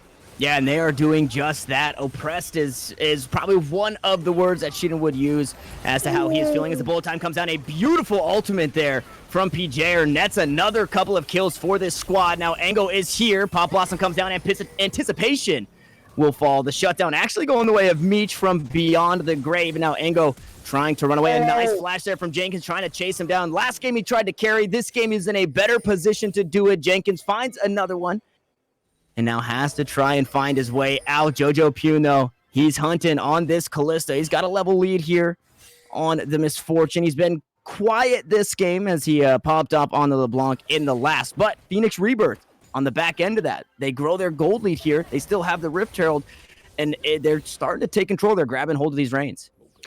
At this point, I think it is that like Noble Esports had a game to play at the beginning, and they actually forced the side of Phoenix Rebirth to play it, and now they don't want that to happen because now it's Phoenix Rebirth with a much better composition to do that with. I think your Kalista and your Nico might have been the opportunity to make plays, especially in this mid game, and your Brand and Pantheon should have been your main focus early. They couldn't get enough in either of those positions to actually work with, so now you have to deal with like Rumble scaling, you have to deal with Misfortune scaling, you have to deal with the Scion's really, really good scaling, and the fact that again your jungler is just at a massive deficit. This is a comp diff by all standards. Like in a normal composition, this probably would not have happened at all. But you see the forcing that was necessary on the side of Noble Esports to try to make this work. Yeah, and unfortunately for Phoenix Rebirth, the Rift Herald maybe gone down a bit premature as they do try and protect the president on the caravan throughout this. Anticipation down here with his bottom lane, trying to make sure they get this charge off. Again, it is before plates. It's not going to take the turret, but it will grab a nice bit of gold for 3 members on Phoenix Rebirth, and they will find themselves growing that gold lead even further as Meech and Ugandan Royalty, they're just doing what they can. They do have a lot of wave clear, which is nice, especially when they are going to be looking to buy some time as the flex comes through. Anticipation letting them know just how proficient he is on this grave pick. He is doing a really good job. Again, it's tough when you're playing against something weird like this in the Syndra, but he knew exactly how to play it. Actually, bad situation. Yeah, bullet time comes down. Jenkins finds 1, finds 2, but the kill will be traded back by Sheedan, but it does not matter as that turret creeps closer and closer to falling. Phoenix Rebirth find another 2-for-1 trade, and I mean, that's been the tail of the tape for this bottom lane, just 2-for-1 over and over and over again. The very, very early game, like ideally if you're the Brand and the Pantheon, you want to keep this exclusively a 2v2 as they've started to add new people outside of the one gank they had. Oh no.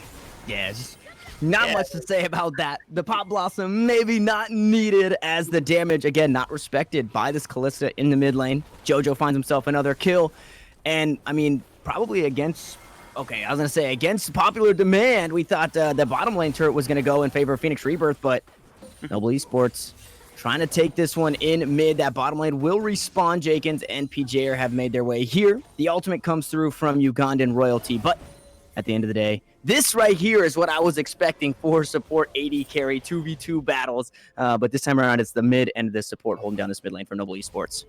And making sure they can't punish with either the top or the mid tower. Because right now, their bottom tower, you can't really punish nearly as hard as that mid or top, where you could potentially trade for that bottom tower. And at this point, if you're on the side of Phoenix Rebirth, you're not wanting or needing, or you really shouldn't be trading anything on the map whatsoever. So yeah, you might get first tower, get a little bit of bonus gold, but ideally, you could control mid and top and bot, get bot tower at some point if you just slow play it. So they put their bot lane mid to make sure that that's not going to happen. Also allows a little bit more roaming from Leona, which I think has been really, really good. With the 1-2 times we've seen it in this game, it looked really solid.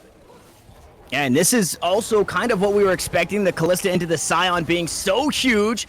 But now Kalista going to be surrounded. Jojo Pune flashes away. The ultimate falls short. Does he get out here? There's absolutely no way. PJ are stepping up. The smite comes through for the kill. Nice unleashed power, though, onto PJ underneath the turret. He's able to walk away healthy enough to not go down. It's a 2-for-1, though, across the map this time in favor of Noble Esports, and first break going their way as well. There's actually a little bit of a trap card played here by yes. Yeah, yes, again, it's the skirmishes across the map. Noble Esports clawing their way back in. Anticipation with a nice flash there. I think the scat of the week was a bit short, but either way, making sure he can get out. The teleport was also used by the Scion here, so Kadek waiting by these Raptors to see if anybody comes on through to try and clear this one out. He will be spotted by a ward, so everybody is aware of where this Scion is. But now, teleport advantage here in a couple of minutes, or maybe even less than a minute, is going to be in favor of Noble Esports. And you're starting to get scared here, I think, if you're on the side of Noble Esports, especially, second Dragon's going to go their way because they have complete control of the bottom side after that kill. And then the rest of their map not looking good. They lost their bottom tower without that response. They were able to get, of course, the mid lane tower after a little while, which was due to the Kalista and the damage that you were able to do. Yeah, I agree with Kalista should be in the side lane against the Scion, and if they could pull that top lane tower, that would be huge as well. But slowly, things are kind of trickling more in terms of map favor going to the side of Phoenix Rebirth, and this is a cheese composition by every single standard. If they start to play a more macro, a more generic kind of game, that's really not what their composition is suited for, and you will see that time and time and time again as the game continues. Yeah, need to start finding the picks around the map as they have and make something come out on the back end as the invulnerability is used there. Shiden goes in with the Fate's Call. Nice stun, comes down, the unleashed power onto the wrong target. PJ stays alive for a moment longer, but there's the smite kill coming through from Shiden, and it's a double on top. Now the bottom lane is dead. That is a lot of damage now gone, as the ultimate will miss for anticipation. It goes wide, splits the upright, just as the scat of the week does there. But two members are dead. It's 5 standing strong for Noble Esports as they look to grab some of this jungle on the way out. But Kadek is not done. He flashes forward, has the knock-up, but there's the invulnerability again for Ugandan Royalty, using that perfectly. Flash up the roll right into anticipation, and that is where Graves does the most damage, right up in your grill, as they do manage to trade one back. But overall, a 2-for-1 in favor of Noble Esports. Phoenix Rebirth, though, they grabbed the dragon, and they're looking for this macro play just across the game, and it's Mountain Drake next, Rebel. That Scion is going to feel pretty good with a couple Mountain Drakes in his back pocket. That they will. They need to wrestle back tempo. They have to be the ones deciding what plays need to happen around the map. If they are the ones making that decision, you're able to control a lot better across in terms of vision, in terms of what plays are being made, in terms of who's at specific fights. You can usually dictate that as well. If you're letting the side of Noble Esports do so, that's a really rough situation because they can pick these kind of skirmish fights where you saw the bot lane gets picked up before anything starts, so it doesn't even matter. If Rumble's there at the right time, you maybe can swing that 3v5, but outside of that, then you just lose because you don't have your bot lane there. But if they have the tempo control, then they're going to be able to do a lot more. So hopefully they're able to get this Rift Herald. They will grab top tower with Misfortune as well, acquiring like a pick off with something like the Pantheon ultimate, and there it is, as right on cue, unfortunately, but he's got it by himself, so he's probably going to die. Yeah, the Pantheon, unfortunately, not having enough backup. Shiden, and not wanting to make that trade, doesn't want to go for 2-for-1 or 2-for-0 this time around, as we are creeping toward that 20-minute mark. And like you said, here is the Rift Herald going the way of Phoenix Rebirth. Don't really have an answer for it, unfortunately, with that Pantheon being dead. Ugandan Royalty looking at a gray screen for another 10 seconds. And the one thing that I will say, there's a lot of AP damage for Noble Esports, which is forcing the Scion here to build that magic resistance early. And then again, you're kind of neglecting what Jojo Pune can do on this Kalista. So if there is a fight where Noble is allowing Jojo Pune to just tee off freely, there isn't a single person that's not going to get shredded by this Ballista. So I'm interested for that pick specifically, as we creep closer to Baron spawning, as we creep up on this Dragon spawning here in just under 2 minutes. We'll have to pay attention to how they play out these team fights. Because like you said, you want to play for these picks like they're doing. You want to find the front to back, maybe not in your favor with this team composition. So it's going to be an interesting one as these objectives start to spawn. Baron now on the map, 1:30 on this dragon. You don't have to fight if you're Noble Esports, but you definitely don't want to keep giving these up. I like to speak to your point about the Callista. Yeah, there's not a lot of armor here on the side of Phoenix Rebirth, but I also struggle to see like the Callista's ability to actually do everything. Like in a pure vacuum, you think about what Callista's damage output could be. She's never going to hit that because you think about like Misfortune's got her E, you've got Smokescreen from Graves, you've got tons of slows and soft CC that can ruin her ability to just like use her auto attacks off of her passive, which is a problem. Now, Fight Little breaking out down here might get a pick on a Nico.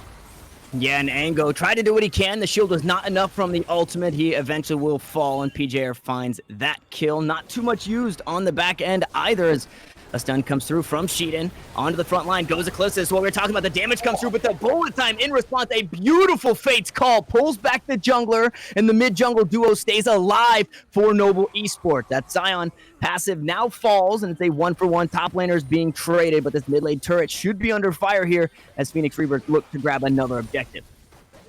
Should be able to just walk this one in and take that. Yeah, very, very easy. And then the Dragon's going to be spawning in 30 seconds. So if they find a way to actually shove out bot lane as well, if they can't do that, then they have enough control. They grab Rift Scuttler, and I think maybe they reset off the gold that they got from that previous fight. But with Callista on the map, or at least they haven't seen her off the map yet, you worry about the smite secure there. So instead, they're going to push into the river, they're going to claim control, and they're not going to find a back timing at all, which is mildly problematic, even though every ultimate from the side of Noble Esports was burnt here. They might try to trade Baron for it. They have an okay Baron with Callista and Brand with the damage output, but you still do have to be very afraid if the Misfortune or Rumble ultimates come back up or if they get spotted. Not to mention, they don't really have a great frontliner for this.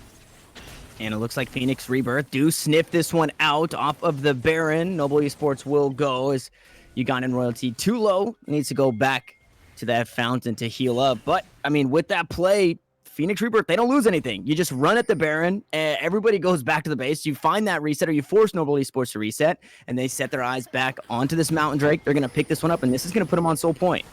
And like I said, both teams actually had to stay on the map, but there were more members killed on the side of Noble Esports, which means more people got resets, which is why I'm a little confused why they decided to play the map game here instead of just like attacking them where they had an opportunity. Because this is a team, look at the composition they're playing. They should be attacking 100%. A little bit of vision behind Kedic, and this could be a dead Sion. Yeah, this is definitely looking like a dead Sion as he finds 4 members next to that blue buff. PJR not able to do anything to help out his top laner. Unfortunately, did not want to throw out the ultimate there, as I can't tell if the it's off of cooldown or if it's just incredibly bright white right there, but I do believe that Leona should have the ult should they choose to try and fight here. Baron has still been stunted. Neither team looking to pick this one up just yet, and the gold is so incredibly close. But as we've stated before, right, you have to give the upper hand in these conventional team fighting scenarios, right? When you are sieging down a lane, you give that upper hand to Phoenix Rebirth. They've got the extra stats from the Dragons. They also have this composition that just works so much better. The last fight that we saw, skirmish rather, it was the frontline Callista, and that is absolutely not what you want here. You definitely want Ugandan Royalty hopefully soaking up some of that damage, maybe soaking up that bullet time as anticipation. It's going to start up a red buff here. It's a glass cannon Graves at that. It's actually stolen Jojo Pune. This guy, he just keeps popping off. Yeah, that's something else. It's a little bit of a that's kind of disheartening there from anticipation that he even threw the W. It was just kind of a blind QE coming out from Jojo Pune on this Callista. That's the flex of just how good this team can be. Now, the question mark for me is how long do they wait? Do they go for a Baron like this on the side of Phoenix Rebirth because they have the more standard composition? I don't think that's the right choice eventually. What they should be doing is playing for control in their side of the river and then into the river to allow them access for a team fight there because their team fight's super good. If the other team's clustered and you throw Misfortune, Rumble Ultimate, Sion Ultimate into it, it could be really good. Ingo's doing some damage, but yeah, Sion's just going to ult out of this one. But to me, like, they should never be the ones committing. They should be forcing Noble Esports to be the ones kind of on the front foot looking for an objective because their turn off of that isn't particularly fantastic when your Callista's linked to your Syndra. There's not a lot of kind of forward engage to work with there. Yeah, we've seen a couple of times. Oh, I guess we saw Sheedan tossed into the fray once as And we do see Sheeden looking for a gank on the bottom side, but this is the jungler on the bottom side, so that Baron will be started up, and Kadek, all he has to do is buy as much time as he can. The Unleashed power, still not enough, as he's got the Locket of the Iron Solari. That Baron, so dangerously low here on HP. It is going to be secured by Anticipation. Meech drops the ultimate, but he gets deleted immediately, and Anticipation continues to move forward. Ugandan Royalty on the backside getting run down, as we saw Jojo Pune get deleted by Jenkins. This Misfortune, so very strong. The collateral damage will find another kill for themselves, and unfortunately that pick on the bottom side didn't amount to much for Noble Esports. And I think finally we've seen a decision from Noble Esports that matches just how bad their draft was in this game, where you see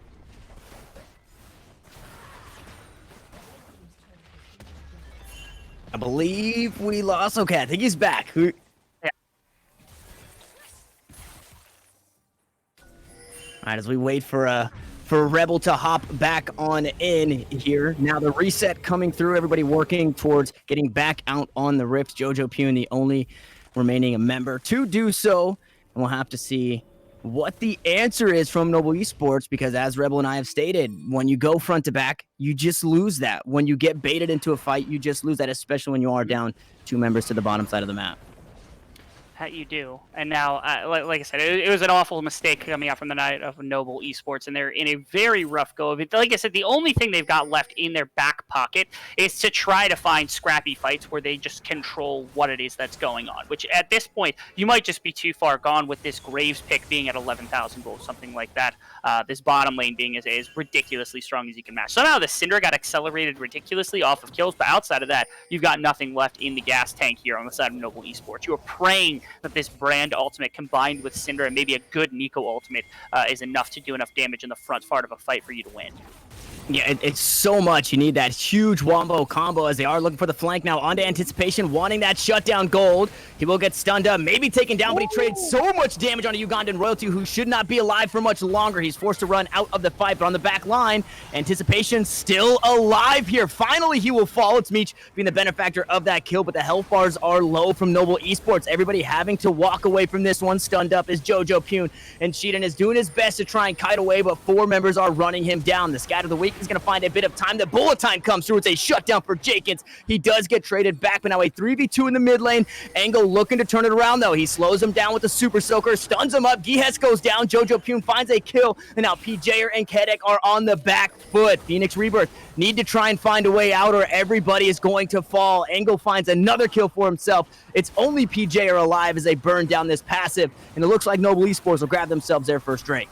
I have no clue how it is that Noble just found that. Because again, I just said the only way they can win a game like this, where you're just going to get outscaled, or you're like the other composition is so well designed, is off the back of scrappy fights that you control everything. I don't know what had happened with the Rumble Ultimate. I don't know what had happened when it comes to Anticipation. He was on his own for like 20, 25, 30 seconds with no teammates around him for whatever reason, and no response from the rest of his team. And somehow they still made it close, but certainly Noble Esports walk away with that one. They slow down the Dragon take, so they got to wait another 5 minutes. And again, maybe you're looking for the Syndra, you're looking for this Callista to continue to take some of those items and get more of these really weird fights that you're able to just generate. Yeah, and although incredibly strong, it just seems like Phoenix Rebirth aren't as comfortable as just continuing to fight, right? Noble Esports, no matter how much HP, they know exactly where they're at in terms of damage, in terms of team fighting, and they just stand and bang. They point to the ground and they say, let's do this right here, right now, and you see them pick up that team fight win. Now, off the back of that, the gold is still incredibly close, and it's only swayed back and forth between like 500 and 1,000 gold to both sides, so it still can go either way. Phoenix Rebirth, though, Anticipation, you got to protect the president a little bit more for this guy because he is so much damage for your team. I also want to give hats off to Ugandan Royalty as he looks for more here, although getting deleted early in fights, he's still able to run people down. There's the red carpet coming out. Jojo Pune getting damage traded back to him. He will fall. Jenkins will follow, but it's a 2-for-1 thus far. Anticipation finds a kill for himself. GS will go golden and stay alive for a moment longer, but the Pop Blossom from Ango is going to make sure he falls. The damage comes through from Sheeden, and it's looking to be an ace coming through for Noble Esports against all odds with the composition I think a handful of us did not believe in. They're able to get it done, and they find themselves a 1 for 5. Again, they're the ones dictating the pace of this game right now. There is nothing coming out of the side of Phoenix Rebirth. They had the better composition, better designed composition from the start. They have the jungler that should be commanding pretty much everything. And they have got the front foot in the game with 3 dragons, and somehow they have no idea how to convert that into late game presence. And so instead, it started to become just a Nico pressing Twin Shadows, and immediately the entire enemy team just scrambles and having no idea what to do. And I don't know what their response is at this point. They need to dictate a fight. They have to pick what it is they want to fight around, where it is they want to fight, and then they just need to ward the hell out of it and stand there and wait. Because at this point, they can just win if they do that. That's all they got to do. But instead, they're getting caught out in lanes. They're getting caught out by all these random pick champions into a composition like this. And it's almost driving me nuts because they absolutely should have had this one by. Yeah, and I mean, Jojo Pune, this guy's nuts. He just ran past everybody right to Jenkins, and he was willing to trade his life for the enemy AD carry, and he almost didn't get it, just barely picking that up, and so huge, playing the Kalista as if it was the assassin LeBlanc. Now, like you said, this is a tough spot to be. That gold was 600 in favor of Phoenix Rebirth, now swinging back in favor of Noble Esports. This time, it's a little more notable, right? You're sitting right around 1,700 gold. The Baron is spawning, and front to back, I think we still believe in Phoenix Rebirth as a pause is going to come through, and we'll have to see what is the reason behind the pause. Maybe some connectivities due to the nature of online tournaments. But man, this is probably do or die for both of these teams. And when you're looking at it right here, Ugandan Royalty, this is probably not the start that he wants. Not at all. It's not a great way to kick off a fight like this whatsoever. Not to mention that's your warding, and there's already quite a bit of pressure in the Rebirth that you've got here from wards on the side of Phoenix Rebirth and their ability to kind of capture that area. And again, if they're the ones that have that area under lock, even if the other team's able to reclaim like walking into the river, positioning around the Baron, you're still able to fight into it with Misfortune Ultimate, with Rumble Ultimate, things like that. And especially if they get a pick off, then again, they have no way to push back wards, and it should just be a guaranteed Baron for them, especially if they're able to control the corridors, which they're pushing up their wards now to do. So this is what Phoenix Rebirth has been looking for the whole game, and their ability to pick what they want and then go get it. And that's what we've been waiting for. Yeah, and I mean, this is looking incredibly pretty. Granted, your Scion's probably not in the position you want him to be in. Jenkins is on the back line. He doesn't have to worry about somebody just running him down. Kalista is so incredibly far away. So Jojo Pune, not a threat in this one. Should they fight in this corridor, right? This is where Misfortune and the Leona and the Rumble, this is where this composition really takes off. But in response, you still have to be worried of that Wombo combo to follow coming down. You've got the brand damage ultimate just bouncing off of everybody. The Pop Blossom, right? Engo has had some pretty big ults, hasn't necessarily been able to find too much with them.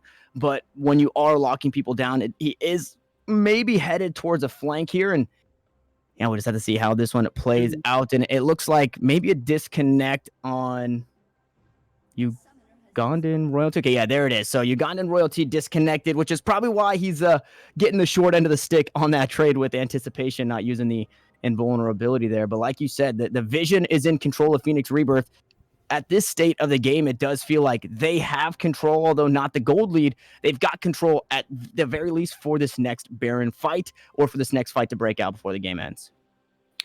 Yeah, we're going to be in this little state where we could talk about, what gold everybody has, what everybody's capable of doing at this point. The big thing for me, every carry here on the side of Noble Esports has enough gold to probably carry through a fight, and it's all about keeping Anticipation and Vulcans alive during the entirety of this one, because Misfortune's ultimate combined with their just like DPS over the course of the fight, you got to keep them protected. Yeah, got to keep them protected. Sometimes me and Rebel finish each other's sentences on the back end of those. Absolutely. I have no idea what's happening because I'm not disconnecting on mine, and then immediately I'm just jumping back in. I'm I have no idea what just happened in that regard. But again, they're looking for a fight here. There's not much to talk about. If you keep Syndra far enough away from your carries in Anticipation and from Vulcans, they should be perfectly fine to grab anything that they want here.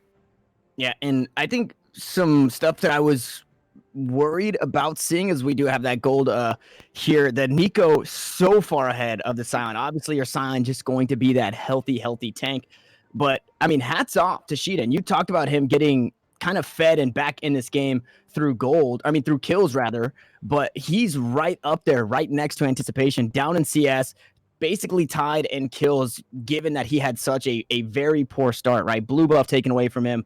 He was 2 or 3 levels down at one point in the game. So hats off to that Syndra that you were just talking about. And as far as positioning goes here for this next one, Jojo Pune, way too far. This is probably best case scenario for Phoenix Rebirth should they choose to jump in. And I am excited to see that we're not getting those troll builds, right? Although the composition pieced together a little awkward from Noble Esports. It's stuff that we've probably seen mostly leaning towards solo queue, but they're building exactly what you expect. I think one of the scariest things though is the death stance that is now completed. I don't believe it was completed before on this Callista, which means Jojo Pune kind of has a little more free reign when it comes to just running at Jakins if he chooses to do that.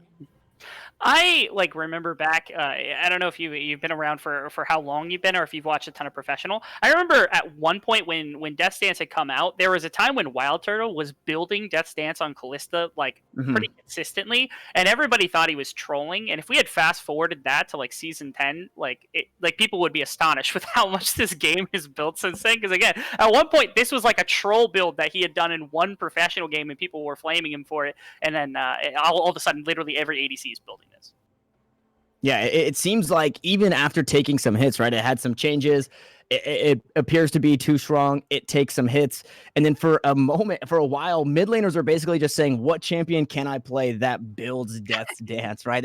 They're throwing the Corkies at it. They're throwing AD mids at it. The Jace mids were popping up. So definitely a pick that I'm sure Wild Turtle is tipping his hat to, basically saying that he pioneered that one, especially here on the Callista. And now with those kills coming through, we've got the Magi Soul Stealer as well for Sheedan. I don't know if we have enough game as we are jumping right back in. I was going to say, I don't know if we get to see this one stacked up completely, but with the damage coming through, everybody does decide to disengage, and now they're going to head back into this mid lane. The Pantheon Ultimate, it is available. So the recall comes through. Ugandan Royalty can look to join the fight, but PJ are trying to get in right now. The shutdown comes through. That's 2 quick kills on the side of Phoenix Rebirth, and Ango should be the third. The flex there on it all. As Ango taken low. Sheedan does find a kill on the backside. PJ running him down a bit too far, but it's a 1 for 3 across the board. And if it's not the end of the game here, as 4 members are still alive for Phoenix Rebirth, they do set their eyes on that Baron.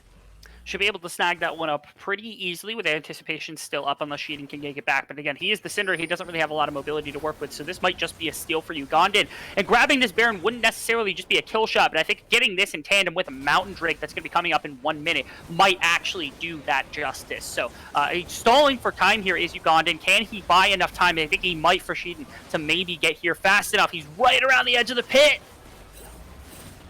It almost seems like he's got to just try and sacrifice himself here. Sheedan is there. It's going to be secured by Anticipation, but he's taken dangerously low. And now Ugandan Royalty on the back foot. He does make it out alive, but that was a spooky one. That was one where Phoenix Rebirth, they've got all the control, and it could have been lost just by a scatter the weak. I talked about the Magi Soul Stealer. Sheedan, he didn't die. Not only did he not die in that fight, but he picked up another kill. So the Syndra is only getting stronger. But it's a Baroned up Phoenix Rebirth. They are going to look for this fight at the Dragon here, spawning in 20 seconds. And you said it's Mountain Soul here going to be spawning for these guys. It was delayed momentarily, but they really have all the control in the world. They have the game state is in their favor to be able to secure this Dragon and look for a way to finish. And we will. Gonna watch them rip control of the Riverway. They're able to set up these fights. It looks a lot better, and now they know that they can fight around this. They can control this objective. That's a good Rumble ultimate. Yeah, this could be a good one coming down there. Fate's Call comes through. Gonna keep Sheedan alive for now. The Dragon is gonna be secured by the Nico here, and the kills are going to follow, but it's going to be the fight the way of Phoenix Rebirth as everybody will fall. They managed to secure the Dragon and stall out the Soul, but is that enough? Sheedan still alive. The fancy footwork almost picking up a kill onto Jakins as he does go golden. The Scion still trying to chase him down, but this is not a fight you want to pick as there's so much damage on this Syndra. More stacks on the Magi's as the Scatters of the Weak does not land, and the Soul Furnace is going to be enough for maybe Kadek to walk away from this one. He's still toying with the idea, but he needs to be careful because Ugandan Royalty is coming in from the back, has that Comet Spear charged up, almost takes him down on that Scout of the Week, just falls short. But with these sloppy skirmishes, it could be Phoenix Rebirth on top. At the end of the day, they've got a 3,000 gold lead, a 3-1 fight favored for Phoenix Rebirth, and they continue to push forward. But the game's going to be stalled even longer, and that does put a little bit of kind of agency back into the favor of Noble, because they can wait for these next couple objectives, and we've seen what has happened when there's nothing to fight around for the side of Phoenix Rebirth, that they get caught out too far up in lanes. This Nico has found ways. The Sheeden is now at the point where he's just going to be absolutely demolishing people, especially because without shutdowns in the last 2 fights, it's just been Magi's getting stacked over and over again. And I said maybe we don't have enough time for it to get stacked up to full, but these fights, although going the way of Phoenix Rebirth, they're not really definitive. They're not game-ending fights, and like you said, Sheena's just able to stay alive, and in this Syndra alone brings so much wave clear for this squad, as we do see that happening in the mid lane. The Baroned up minions are pushing down, and 5 members strong is Phoenix Rebirth as they push in towards this inhibitor turret. Is going to be matched, and Ango is on the flank here, looking for something onto the backside. Anticipation, he's going to have that shield knocked off. Ango not going to go in just yet. Shape Splitter for the bait. Anticipation going to try and run him down and do so much damage. This Nico has to go, forced to use the Pop Blossom, and in the mid lane, Kadek taken dangerously low, so both of these top laners are out of the fight. The ultimate comes through. Jenkins doesn't find much value there, and it should be Noble Esports still on top. Anticipation is going to rendezvous with his team as everybody will walk away and look for a reset. It was a scrappy one, but it was just damage traded back and forth.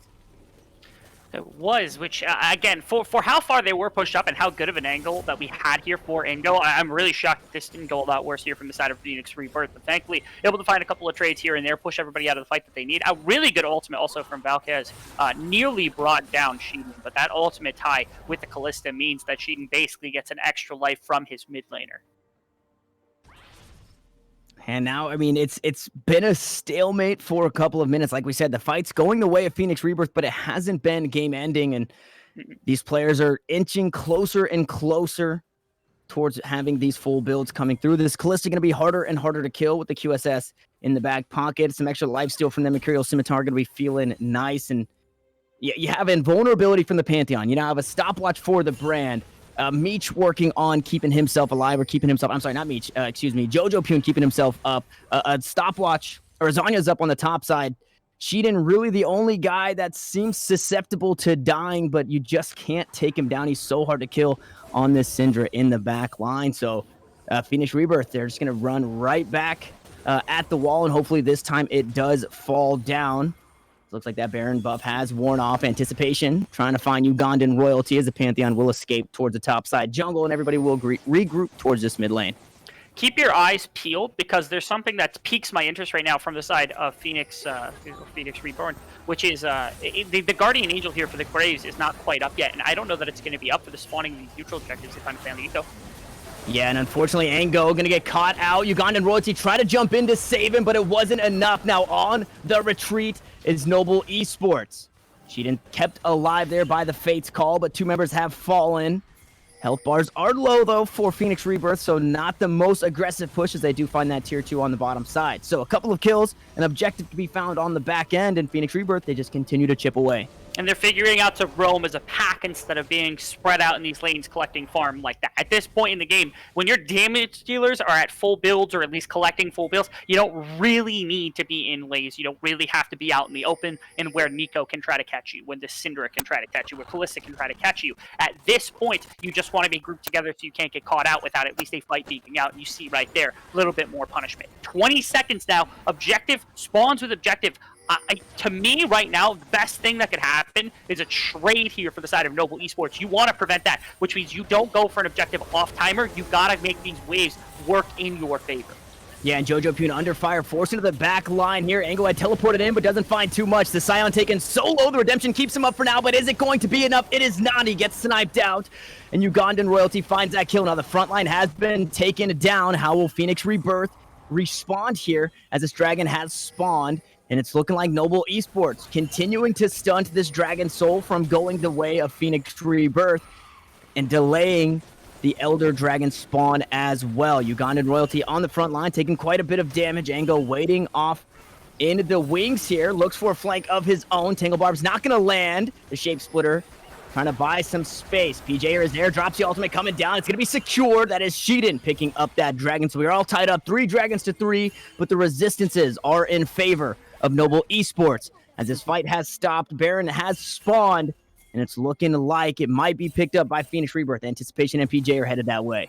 Game's going really, really long, and again, all off the back that you need basically a full team kill on the side of Phoenix Rebirth to be able to actually work anything on the map. If you don't have probably 2-3 man advantage, you're not able to go to these neutral objectives. So here, I don't know whether it was a force or just a catch out onto Katic, but he ends up just getting pulled out. That's your frontline tank. That's what buys space for you to do the good things that you can do with your Misfortune, with your Rumble, and unfortunately now that means Anticipation can't go into the back line. So they lose that. They lose this dragon. It's not Soul, so it's not the end of the world, but that does mean, again, triple Mountain Drake is something, and then they also now have to compete for this Baron instead of trading. So it went from a bad situation where you don't want to trade 1-for-1 to a situation where if you don't trade 1-for-1, you're looking real tough.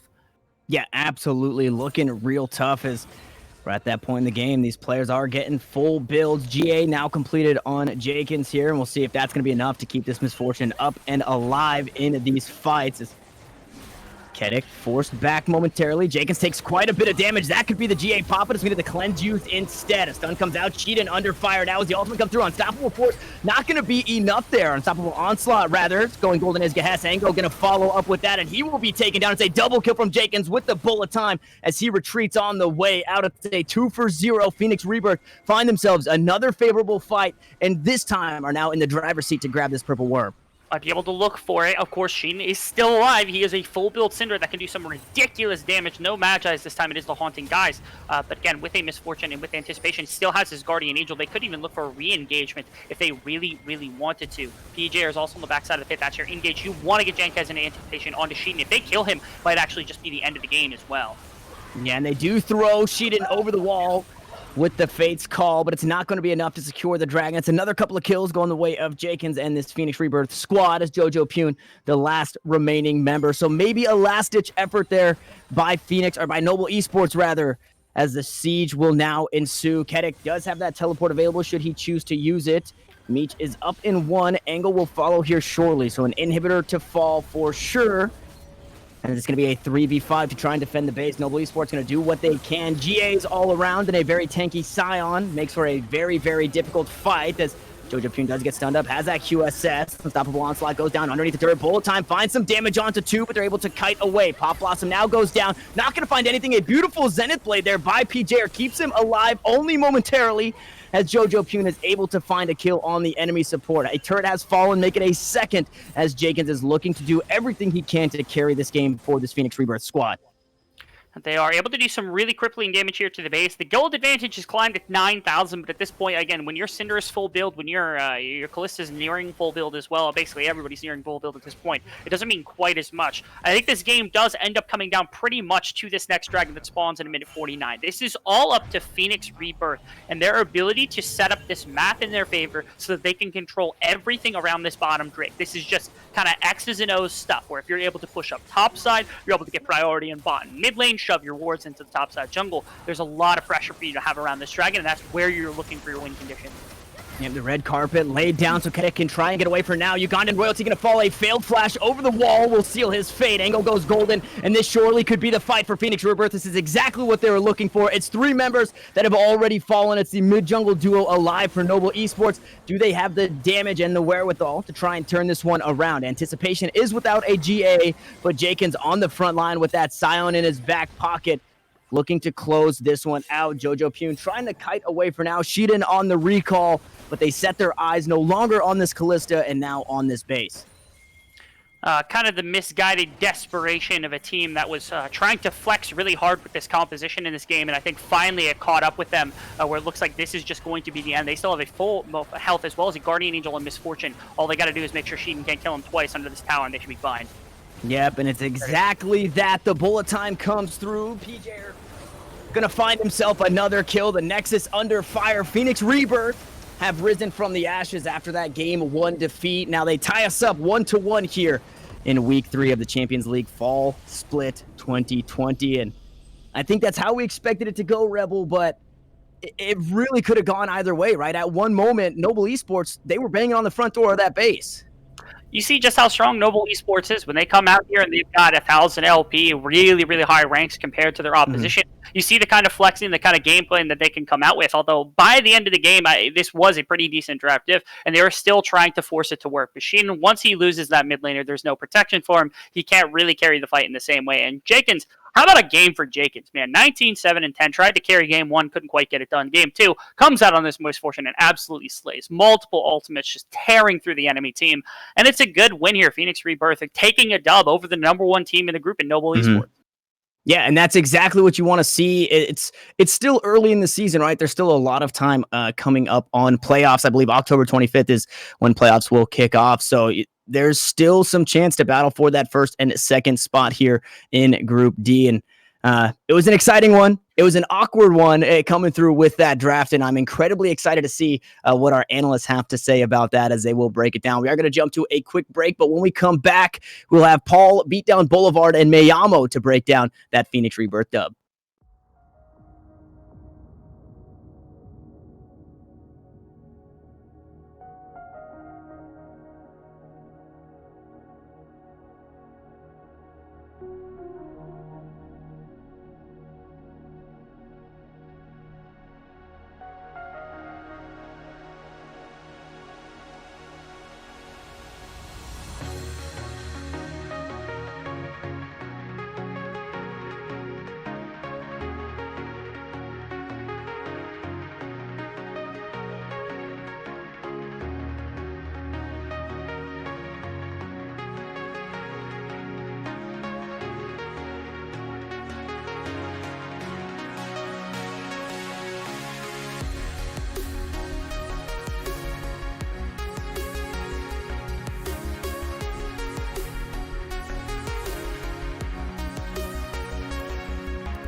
Welcome back, everybody, to Risen Champions League Week 3 action on the desk before game number 3. I am Paul. Please be joined by Beatdown Boulevard and Mayamo Big D. And gentlemen, that was definitely an interesting match. An interesting comp didn't necessarily pan out there, and we're looking at a tied 1-1 series here.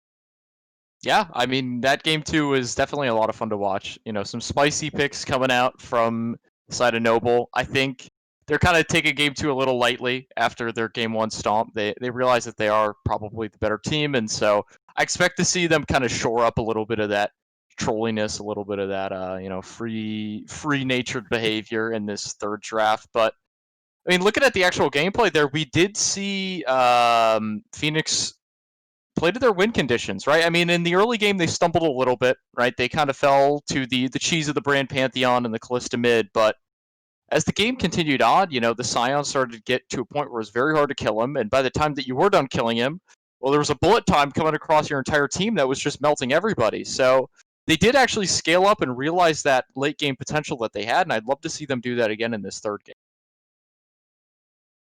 Yeah, personally, I thought the composition, we talked about it in the draft too. The composition definitely favored Phoenix in this scenario, especially in the late game. If you're Noble, sorry, you have a timer, and unfortunately, time did run out. Like you said, they started to scale up.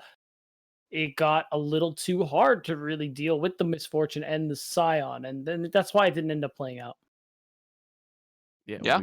We will dive right in the draft here very quickly.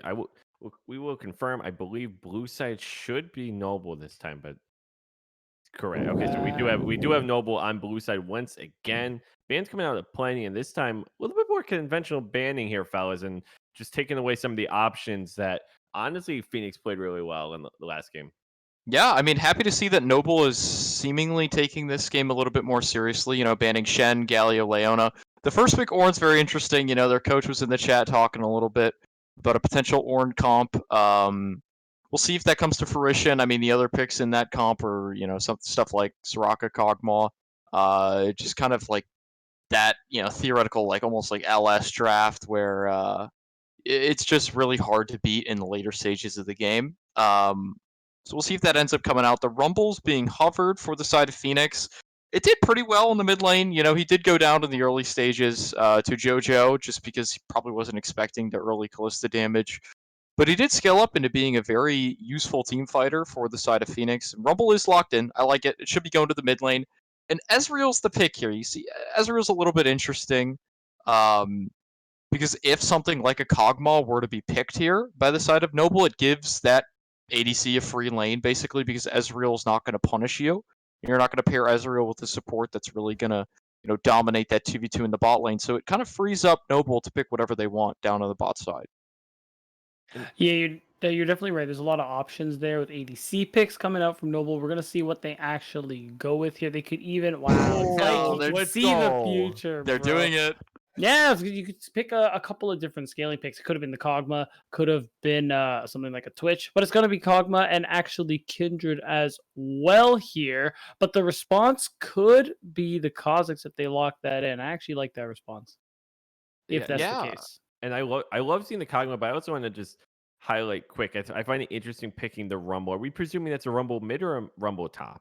I would assume it's Rumble mid again. I don't really think Rumble into Ornn is necessarily a fantastic matchup for Rumble. I think Ornn can itemize magic resist and make it hard for him to kill him. Bit interesting, the Braum here comes in. It's able to block that the Ornn ultimate. He won't be able to cast that horn quite as freely as he otherwise would. The Kog'Maw gets maybe a little bit of damage blocked by the Braum, and the Braum can do a decent job of peeling and disengaging these fights for his carries. It's not a terrible pick. Bans coming out for the side of Noble. They banned the Scion away. I do like that just because, Kedik just seems so comfortable on that champion. Kind of knock him down a peg. We'll see what he ends up going for with the Scion taken away.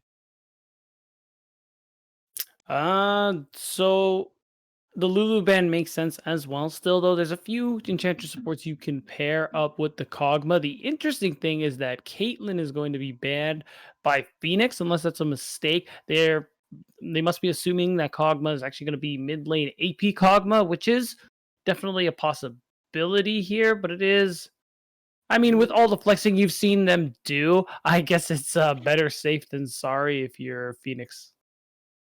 And that's the interesting thing for me, right? Is if we're assuming the Rumble mid, right? You're giving JoJo an opportunity to have the counter pick. We just saw how absolutely lethal JoJo was game one. And so for me, I would kind of caution Phoenix, like maybe you don't give up the counter pick from the get go to JoJo and just Yeah. let him be the one that you're gonna say, you know what, we're fine with him counter picking when he wants, and we'll just like chalk it up to Oh, maybe an L, but we're gonna see a singed. And as always, we'll wait from background word if there's any like misclicks on draft, but yeah. that's super interesting. Yeah, the Singed is definitely a spicy one. It's not something a lot of players play, but it is a pocket counter into Ornn if teams are comfortable with picking it because you can throw down that, that sticky adhesive, and you can't recast his ultimate. It does ground him. The ground won't really have an effect on anybody else at all, actually, because, outside of flashing,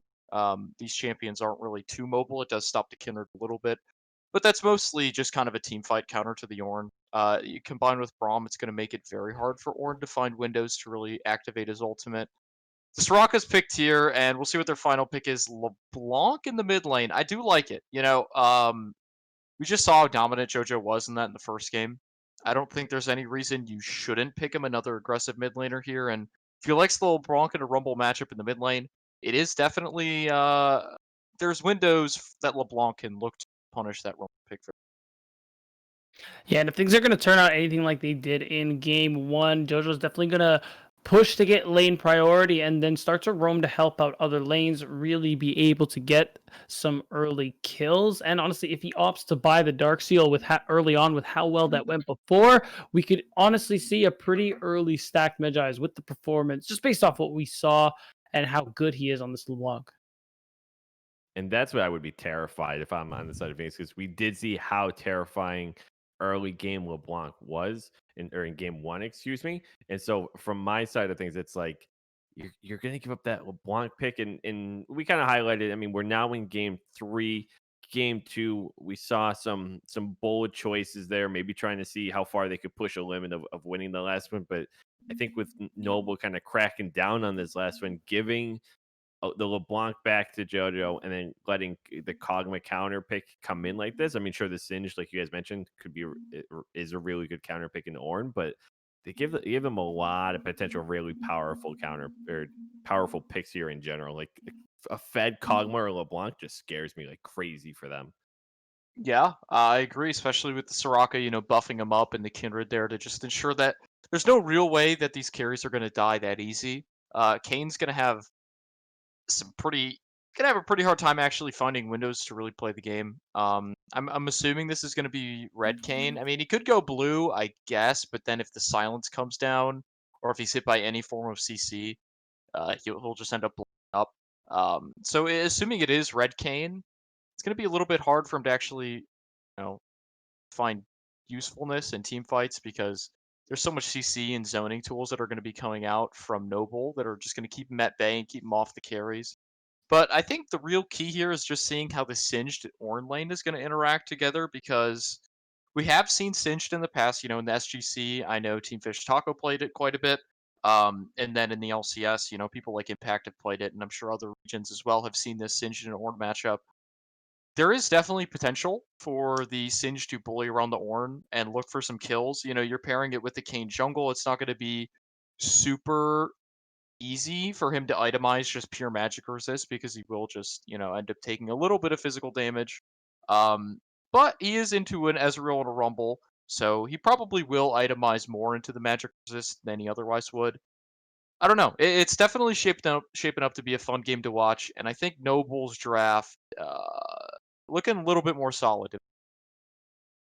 Yeah, I think that's fair because if you look at Phoenix's draft here, especially with that Kane pick being the last one, you see that there aren't too many options really to start off fights here. You don't really have the hard CC to go for hard engagements like you see on the opposite side here. If you look at Noble's comp, you have the Ornn knockup. You do have the root from the LeBlanc, which makes it possible for you to lock people down. Even the slow from Kindred is something you could do to make picks off of. But on the other side, you really just have Braum ulti and maybe the Equilibrium to actually start off engagements. And even in those situations, I feel like with Equilibrium in particular, you have to catch people out of position. You can't just start drive-by V5s out in and around an objective. So let me ask, then let me pose this to the desk here. As the players are getting through regular champ select. I'm pretty confident, at least in this comp for Noble this time around. I mean, we saw how well they performed game one, game two. Like we said, just some bullet choices that like had an opportunity to work, and they were winning some early fights, and then you know very quickly they just got outscaled to high heaven and just couldn't cut through. But I think they're going to end up being able to take this one. They already broke all of our predictions. I think everyone had them 2-0ing, Yeah. but I Yeah. think they ultimately pulled this one out. Yeah, I agree. I mean, looking at the side of Noble, I think their win condition is just scale. Yeah. You know, you could use JoJo in the mid lane to kind of bridge the early mid game for your team to try and get a gold lead somewhere and get some pressure somewhere, but you're not really looking to dominate in the top lane. You're not really looking to dominate in the bottom lane. You're really just looking to get to those like 2-3 item spikes, get those Ornn upgrades coming in. And at that point, you can start to look for fights really comfortably. But on the side of Phoenix, I mean, you do have some tools to kind of push the tempo of this game. You will have that Rumble who can get Prio in the mid lane and look to roam around with his equalizer and punish the immobile Kog'Maw and Soraka down in the bottom lane. You have the Kayn who farms up very quickly, a little bit faster than Kindred. So there's a world where he can get his own advantages in the jungle. But I don't know. I mean, I think the bottom lane is really what's gonna show us who's gonna win this game. Because if the Cogball gets ahead, well, then it's almost lights out for Phoenix. There's no real way that they can tank it. They don't have a massive front line that can just soak up Cogmaw damage. They don't really have ways to engage onto him either. And then on the other side, I mean, if Phoenix can shut down this Cogmaw Soraka lane and they can make it so that they're never really relevant, well, then Ezreal can start to come online. The Rumble can just be a team fight tear, and we could probably see a repeat of Game 2's result in this game. Yeah, I agree. But the thing is going to be heavily dependent on jungler intervention in this scenario, especially the onus being on Phoenix and on the Kayn pick to be able to actually stifle this Kog'Maw and get your Ezreal ahead. Because you already talked about it, then. Like the whole reason, or one of the main reasons they grabbed Kog'Maw in the first place is they're picking it into Ezreal. Not a strong early game by any means whatsoever. So the whole point is just to hang back and farm here. So you want to be able to punish that if you're Phoenix. Again, kind of like you said, all eyes are on the Kayn pick.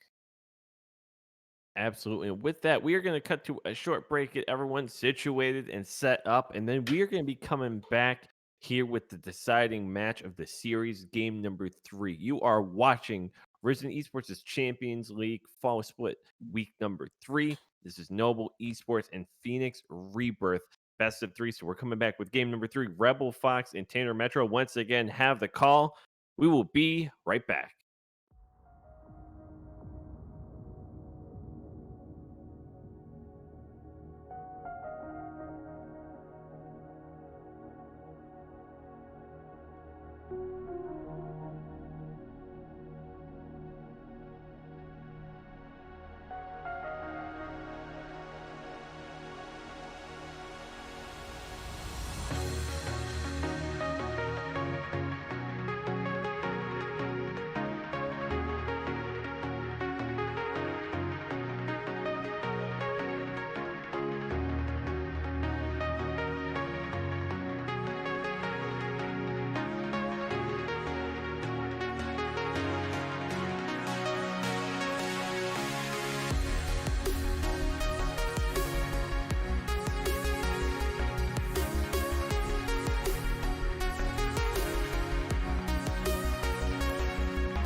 Back on Summoner's Rift, ladies and gentlemen, we are live. Game number 3 here in this David versus Goliath story as the last place Phoenix Rebirth try and take down Noble Esports, the first place team in Group D in reverse sweep fashion. I'm still Tanner Metro. I'm still joined by Dean Rebel Fox American. Last game was a little wonky. First game was pretty dominant. Now we jump back to something a little more conventional. Some picks that are a little out of meta, but how do you think this one shakes down for both of these teams? Let's be real. Like Phoenix Rebirth, their composition is a spicy one to say the least. And the fact that they've got Singe top lane, Kane jungle. Kane is not really a competitive champion. You don't see it that often, but when I do see it, I at least get a little excited for it. Has the Dark Harvest as well, so super late game. On the other side, I mean, they've got a very good. They're arping off the fact that Jojo Pion very, very good on LeBlanc. Can get out early, try to snowball the Kindred, try to get that bottom lane ahead, and be able to mark some more some of their better kind of plays as the game goes on. Not to mention, like Kog'Maw Soraka is actually really good lane into Ezreal and Braum, and the fact that you can just abuse that Braum all day. The Ezreal's going to be safe. There's not a ton of kill pressure, but man, the Braum's going to be feeling it in that one. And early aggression here coming out from Phoenix Rebirth. Anticipation, though, going to take quite a bit of damage. Forced away here. PJ are on the front line, trying to set this Kindred behind. One more stack. We'll get the stun. There's a flash forward, though. Jojo Pune trying to find a first kill early on this one. The Ignite goes down, and First Blood will go the way of that LeBlanc. Exactly what we expect to see from Jojo Pune on this pick, but Meech is not done yet. Trying to run this Ezreal down. PJ are on the wrong side of the map as well. We'll need to try and find his way out. Guess he'll take a little bit of damage. He does still have that flash available. Can't imagine he should need to use it as a stun comes through. Jenkins makes sure that his support gets away. But early aggression is punished from Noble Esports. And actually a flash forward. Meech is going to find a kill there. They're not done just yet. PJer still has a flash of his own, but that heal used early and in an awkward position, Sheedon actually finds a kill onto Gihes, who is trying to get away through the base there. So what an awkward start. And Phoenix Rebirth, they had the momentum coming into this one, but they just kind of throw it all away.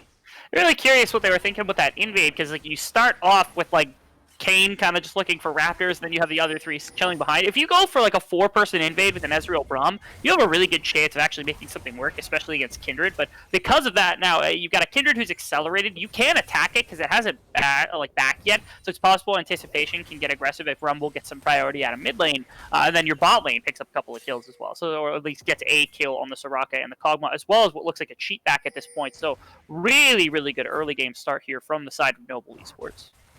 And this top lane kind of going the same way as game 1 did. Sheedon, though, going to run right into Anticipation. He's got that singed mark, so no mark coming through. Should he find this kill? He flashes forward, secures that one. Now he will go hunting for this singe. The recall does go off, and Kedik makes his way back to the fountain. No mark from the kill, but it should be a free Scuttle Crab, free mark for this Kindred as a teleport back into lane, and Singe will continue to try and bully this Ornn. Yeah, I was able to get back to lane with that teleport as he has the itemization advantage with the additional Darksteel that makes the healing all the better, as well as the tick damage from that as well. I was a little surprised that they didn't try just the immediate repeat gank, but I guess Sheedon just did not feel like he was capable of going up and immediately reganking the Singe with the mark on. But either way, that could still come out here any second. He's still on top side, but I doubt it. With 8 farm on the Kindred and 2 kills, you want to play a little bit defensively now until you get that burst back to come through. Yeah, and so we don't see a whole lot of Singe, so I'm going to be interested to see that Mega Adhesive. It does so much. It hinders a lot of this Noble Esports composition, right? The Searing Charge kind of taking out the Dance of Arrows from Kindred to try and leap away, and then also your Distortion coming out from the LeBlanc, but Anticipation trying to stay aggressive just as he was in game number 2. Look for the first kill onto Meech. Have to watch that passive, though, as it is going to run him down. Shouldn't have enough damage this early in the game, and Ugandan Royalty now taking quite a bit. One more auto attack. The Mystic Shot will not land. The heals will come through. The Soraka will survive, but a kill finally traded back for Phoenix Rebirth. In Anticipation, focusing on the bot side, actually, you're either going for blue lane or you're going to get stalled for red Kane, which is a little bit problematic. And Go still feeling the Singe matchup down here. But again, you're able to find something when they're pushed up that far as the Kog'Maw and the Soraka. There's not much defense to be had here. Sheedon finally trying to punish the Singe after that back a little bit ago. Man, oh, he's going to execute! He's going to execute! Yep. Oh, no! So the only play to be made there, a smart one, not handing over an assist to Sheedon, but also not giving that Kindred another mark early in this game. So Engo is the benefactor of that gold and that kill, but on the backside, They're pushing out this lane. They might grab a couple of turret plates, and we've seen when Noble Esports, they grab that Rift Turtle, they have no problem slapping it up in the top lane and getting some of that extra gold for Ango. For how bad of a punishment that was for like Kedek just lost so much right there. He lost that huge wave that you see stack crashing into the tower. He'd already TP back, so he didn't have that available for it. Didn't burn the flash, thankfully, and didn't give, of course, the mark over. But again, that's picking out just like random stuff that like this was a terrible situation. That's just fine. The grasping at straws, I guess, is the way that you would put it. The big thing also, anticipation, I don't think has backed yet. Oh, he did back. He was able to get his second like half of the jungle item or whatever it is as the pieces come through. But still haven't seen him all too much clear, like ridiculous. He has that farm advantage over Sheetan that he had collected earlier. You'd want to see more interaction between him and other champions just to try to get those marks, get that transformation as fast as possible. PJR is level 4 right here. This is a scary situation. And he's just getting run down. The mounting dread was on. One more auto attack. It does wear off, so not going to have the chunk damage, but it doesn't matter. The auto attacks and the dance of arrows are enough from Lamb and Wolf to net a kill for the Noble Esports jungler. They do force anticipation away. Excuse me. As I trip over my words, they look for a dive on the bottom lane. No tripping on this side of the map as Meech finds that kill. The turret aggro, there was actually none. That's just Kog'Maw outranging everything. Sheetan, unfortunately, not getting too much for his time down here outside of that kill, but should get some extra plate gold on top of it all. I was sitting there waiting. I watched the Soraka, and I was like, okay, like Jenkins, you need to shift. You need to arcane shift. You need to do it. Okay, back in the mid lane, here's Kendrick. He's trying to get something on LeBlanc. Yeah, and Jojo Pune, again, aggression being punished in this one. This time around, it is Noble Esports' aggression from their mid laner being punished as PJ with a nice roam will help Gihes find a kill for himself. The Rumble, who was pretty strong in the last game, down in CS in this one, down in gold, as Jaken's still in a bad spot. Sheetan is just living in this jungle now. He will use that heal to stay up for now. He flashes forward, tries to find a kill. He does trade it back, but he will fall. That turret aggro will be swapped nice and pretty like as it's a 1-for-1, but you love to see those kills on your Kog'Maw. This is a really rough game from the side of Phoenix Rebirth. It doesn't look horrible, but of course you're going to go, okay, Meech actually did horrible. He's going to die here, and I'm actually curious if they can get Sheetan. They do have the stun ready to come up. Why are they not? Yeah. There it is. Yeah, they almost let that one go. It's a 1-for-1 trade, but Meech stayed alive for incredibly long. There's red carpet not available. The equilibrium, that's not right. Equalizer, not there as a shutdown comes through. And just as quick as Noble Esports has had that lead, they're starting to let it slip away. Ango, though, trying to make sure that does not happen as Kedek tries to get away. There's the searing charge. No mega adhesive when you have no mana. Means Ango can dash right through you and finish you off with a bonk on the head. So Ango finds himself another kill. And, I mean, it just doesn't stop. Gihes on the bottom side of the map is ignited. Jojo Pune, this guy's crazy. He spent so much time outside of this mid lane in the games that he's played this LeBlanc, in the games that he played the Callista. He finds another kill. He stays ahead, and he's up in CS. He's up in kills. He's up in gold. He's got the Dark Seal. This LeBlanc is going to be a problem soon. What's crazy is we're actually not seeing great CS numbers out of the side of Noble Esports. But the thing is, the reason for that is that they're just kind of throwing their bodies directly at the opposition, getting kills, forcing them out of lane to have even worse CS numbers. We're 8.5 minutes in. This is 31 farm Ezreal, this is 36 farm Rumble, 46 farm Singe. Like, they are not coming back from a deficit like that. It's all too hard to do so. Yeah, Gankto anticipation, trying to make sure his bot lane can come back from this deficit. No stun onto Meech means he can turn and try and shoot some of that damage on back with the Bio Arcane Barrage. Not going to find too much as he lobs out a couple of those ultimate shots. The Living Artillery stacking up in mana, so he chooses to let that go for now. Unfortunately, anticipation. He blew his flash there, and it was just a bit of wasted time. Ugandan Royalty going to take a bit of damage, but that's all it is. Skirmishing back and forth. Noble Esports still ahead. A quick note for anybody who doesn't know, Kayn currently has a Tiamat in his inventory, and that actually is a pure indicator of blue Kayn. There's a number of reasons for it. It does speed up your jungle clear a little bit, but the passive on Kayn actually gives him bonus magic damage at the end of a proc, and so your Tiamat will apply that as well. So you just get extra bonus damage off of throwing that cleave passive in whenever you're actually using it. So it's not, you don't see Kayn that often, and especially at this level, if you only watch competitive, you won't see Kayn pretty much at all. So I was trying to throw that little bit of information for anybody that might have confused why one of the best clearing junglers in the game has a Tiamat. Mid lane we see a little bit of action, but anticipation's anticipating. Yeah, he's trying to stop that, and on the bottom side, so Gihes does find one. We'll use the Umbral Trespass onto Sheetan. The level 7 Kindred has that Lamb's Respite available, but it is not needed. Yes, it is, as Gihes wants some more here. Lots of healing coming through with the Soraka ult on top of it all. And now, unfortunately, this Yordle will fall. Outside of the suit, he will go.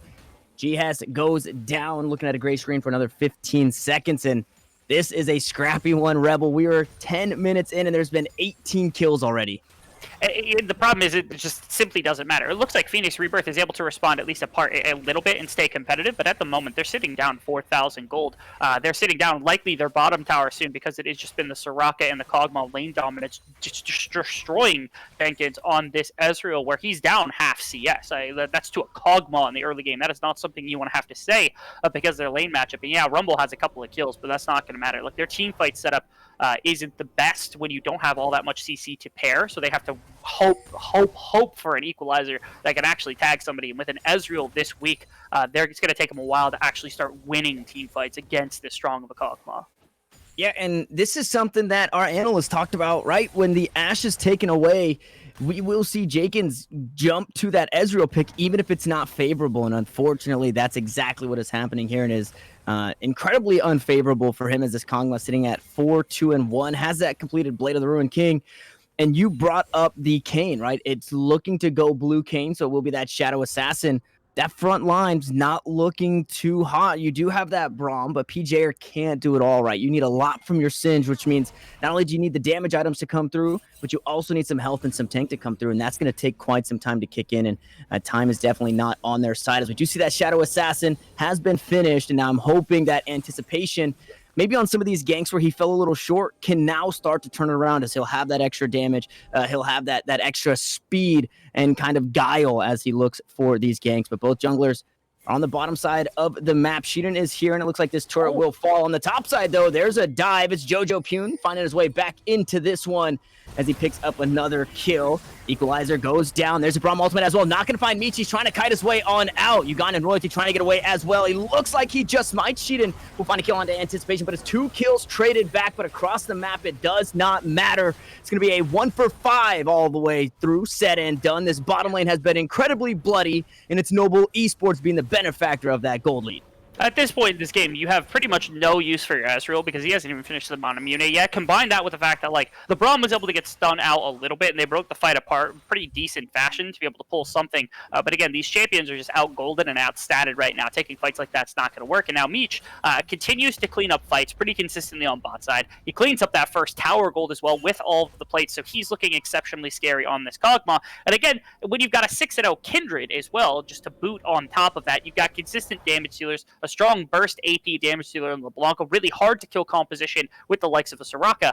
It's kind of very, very, very difficult to try to engage into this team unless Kayn is able to find just a pure pick onto the likes of Kog'Maw Kindred.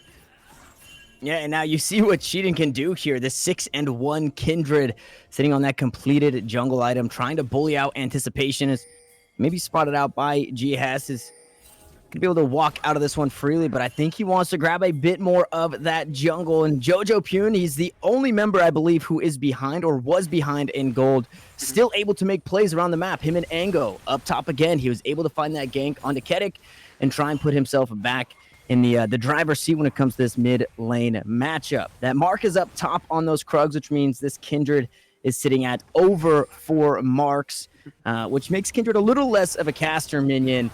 But with this lead, I can't imagine Sheeran is very far from 7. So it looks like 5 marks on the Kindred, a couple more. That attack range gets so incredibly huge, and you just have to stay behind Ango at a certain point to continue to pop off. This Kindred and this Kog'Maw being those marksmen for this squad. Ripshard goes down in the mid lane. No turret plates to be picked up on this. Possibly a turret, though, as there are no minions. Ripchild might get sat down. The dragon is spawning. There's going to be an Ocean Drake here in just a moment. And this is finally a game where we won't see the Mountain Soul, or I guess Mountain for the rest of the game, because I don't think we've seen a Mountain Soul, actually. Yeah, actually, I think we've gotten game 2 we didn't. I think game 1 we did. We did get the Mountain Soul end up coming out. But yeah, you're right. This will be the first game without a Mountain Soul as potential for the game at minimum. All right, that's going to be okay. Ocean Drake confirmed again. It's still just Jojo Pien. He's able to jump in and do whatever you want. And this team, they're playing around this Kog'Maw really well, and that Meech has such good range. Another fight in the jungle breaking out. Man, Jenkins trying to do what he can, but you talked about this Ezreal just so far behind Kindred, the stronger marksman in that one. Shuts him down. He will be 6 feet under. Now this mid lane tier 2 turret going to be under fire here momentarily. Jojo Pune just playing with his food a little bit. We know he likes to play aggro, dash in and dash out to do what he can.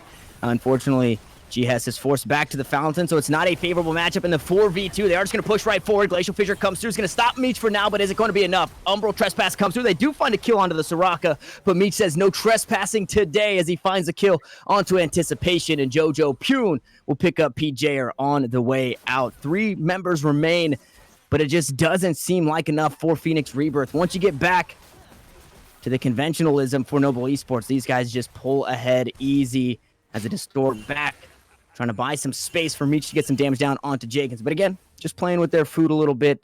20-8 in kills. We're only 16 minutes in. It's a 10,000 gold lead, or just shy of. Noble Esports at any point now can just pull the trigger and end this one. That they can, or at least they're able to control the map entirely. Hughes is also going to go down. Oh, Tower Shot was close to bringing down LeBlanc and maybe getting a little bit of trade back, and it will just be a push here. Again, when you don't have to worry about the late game scaling of something like the Cogbot by drafting a dominant lane, you can just kind of fight whenever you want. This is Kedrick just grasping at something, trying to pull somebody. Maybe he can get one. He does a proper flip here. Yeah, no, not able to get it. The Lamb's Respite used. Jojo Pune did dash away from that one. She didn't know, taking quite a bit of damage. The minions are there. It's going to be the shutdown going over to Kedrick, but Meech is here to try and clean up. Jojo Pune not able to find the kill onto PJ. He was able to walk away barely in a beautiful snipe. The True Shot Barrage lands true, and Jenkins hasn't given up yet. He's got that Manamune that you talked about. He's got that shutdown onto the Kog'Maw, and he's looking for the Soraka as well. Can they hand it over? Yes, they can. If anybody could do it, it is Jenkins as he battles back in this one. The gold is still not in their favor, but this guy hasn't given up yet. Finally gets a couple of kills, gets a little bit of reprieve on the likes of this Ezreal, but he is still sitting down 54 CS to this Kog'Maw, who is already on 2 and starting to get into the 3rd item, as an Ezreal who has a relatively fast power spike on his first 2. So it's a really rough position still. The Singed is starting to become a bit of a nuisance, especially once the second AP like health items start to come in. You can't actually negate also the scaling that will come through from Kayn. But here we are yet again at a pause screen. Yep, got another pause here. Next big thing, or Ugandan royalty, unfortunately having some connectivity issues, which is definitely to be understood given the state of the world right now. And I mean, the state of anything, Noble Esports, this game state, it's all in the palm of their hands right here, right? You just talked about Jenkins, he's battling back the best he can. He is the little caboose that could, but it might not be enough. The team around him being a bit too heavy, and they're still lacking a front line, right? He's able to find a triple kill because he's just cleaning up around the back end of those fights and punishing the overstay from Noble Esports. If we do see a front-to-back team fight where Ango is going to be that front line for his squad, the Singed is not going to be able to match here. So as you said, it's still a tall drink of water, maybe cash in checks, or write in checks they can't cash as we do jump right back in. So a shorter delay this time, fortunately. Yep. Thankfully, that's the case. Being able to not have to wait too long on this one. I got a little bit of delay to work with on this.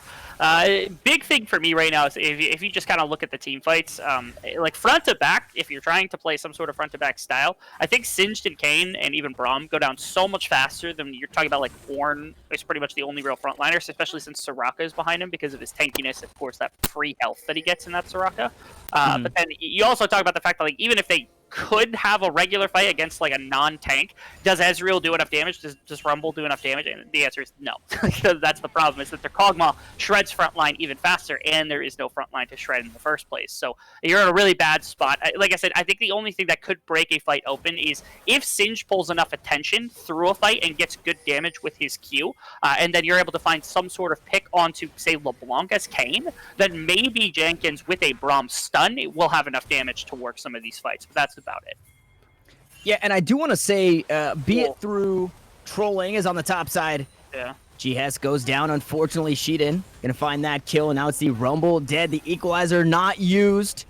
It's gonna be 5 members sieging, or 4 members rather, sieging this top lane. A 4v4 between these two teams. Jojo Pune still in the mid lane, pushing this one out as True Shot Barrage goes down. That's quite a bit of damage from Jenkins, but definitely not enough to win a fight as Anticipation needs to try and find a way out, but he cannot. Meech has the range, Meech has the damage, and Jojo Pune has made his way into the fight. It's only 3 members standing as they retreat back to their fountain just outside of the Lamb's Respite. PJer will fall. He gets rooted up and taken down. Now, Kindred has fallen, so Lamb and Wolf will be looking at a gray screen for a moment, but it might not be enough to stop this base from getting cracked wide open. The top lane inhibitor turret under fire by Ango and Ugandan Royalty. Jojo Pune doing what he does best and just being a nuisance to this squad as they try and stop Noble Esports from opening up their base. But the mid lane inhibitor turret will fall. Dragon will spawn here in just under 20 seconds.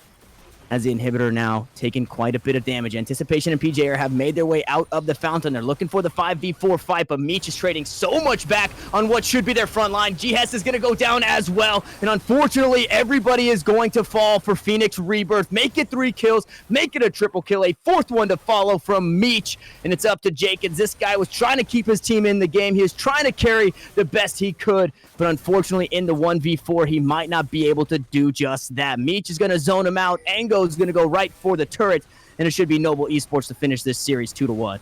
They have no consistent damage. Their Ezreal's too far down. Their Kayn doesn't do enough burst damage to get through the Soraka onto the likes of that Kog'Maw, and there's no front line really to actually defend against any of the damage this team has anyway. Not to mention Jojo on this LeBlanc just pops everybody anyway. It didn't really matter. This is the stomp we were expecting from Noble Esports in all 3 games, given just how talented the team is. And finally, we're getting to see it come to fruition. Maybe one last fight here for the memes on both sides, but that's about it. This should just be GG in the series going the way of Noble. Yeah, they do sit Meech down. Ango still on the Nexus. Ugandan Royalty and Jojo Pune there right behind him. Sheedan making his way into the base there at the end. And unfortunately for Phoenix Rebirth, it looked like the comeback story in game number 2, but game number 3, Noble Esports show us why they are the first place team. And they moved to 3-0 in their bracket. And I think that was to be expected. I am happy to see, though, that Phoenix Rebirth, given whatever draft, whatever was happening in game number 2, they pick up a win against the top team, and they show these other guys that they can compete, right? They do fall to 0-3, but if they're able to pick up a couple of wins off the other teams in this bracket, they can find themselves maybe in a playoff spot.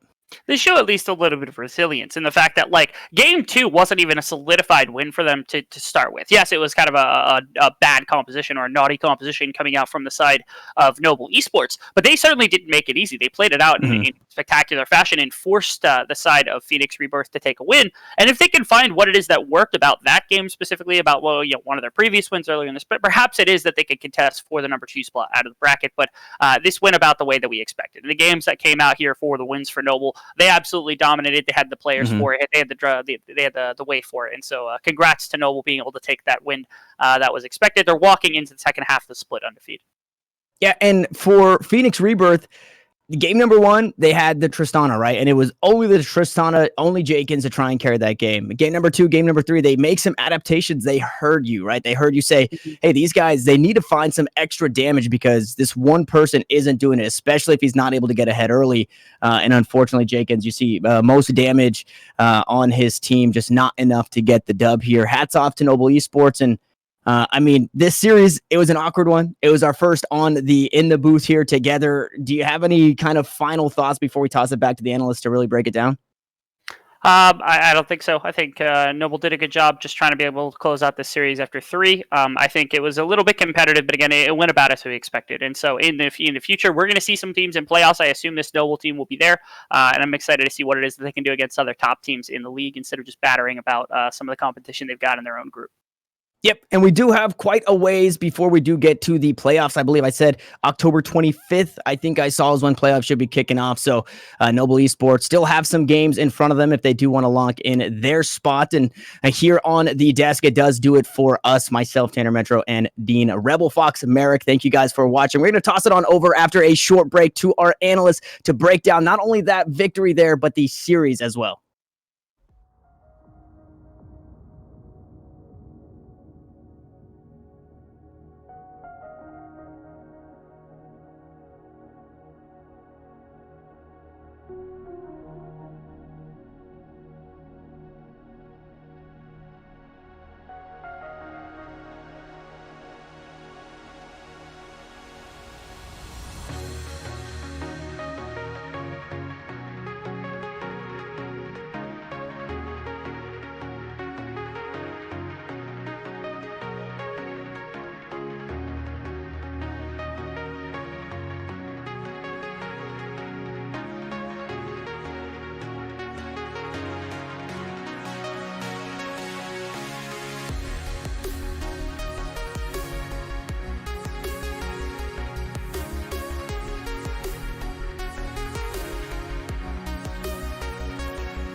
Welcome back, everybody, to the desk here. Risen Champions League, the end of the series. Myself with Beatdown and Dylan once again. And gentlemen, that last game was a whole lot more of, I think, what we expected to see in maybe game number 2. But Noble putting everything back in order, got their ducks in a row. And what a performance there for game number 3.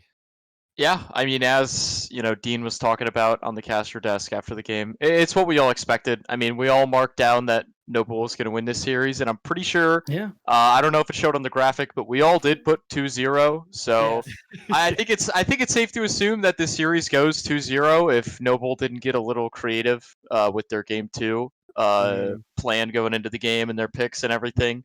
I mean, I'm just glad to see that they kind of went back to a more standard team composition. Like, even if it was a little bit memey, it was still like a very legitimate team composition. It had clear strengths, it had clear win conditions, and they played to it. They had a really solid invade, and they had really solid kindred ganks that got them a massive early gold lead. And I mean, my favorite part of that game was them diving the Ezreal twice in a row. I Oh mean, my they gosh, denied yeah. him like probably like 7-ish waves in total, and they killed him twice, and they burned both his summoners. So that man was not allowed to play League of Legends for a long time.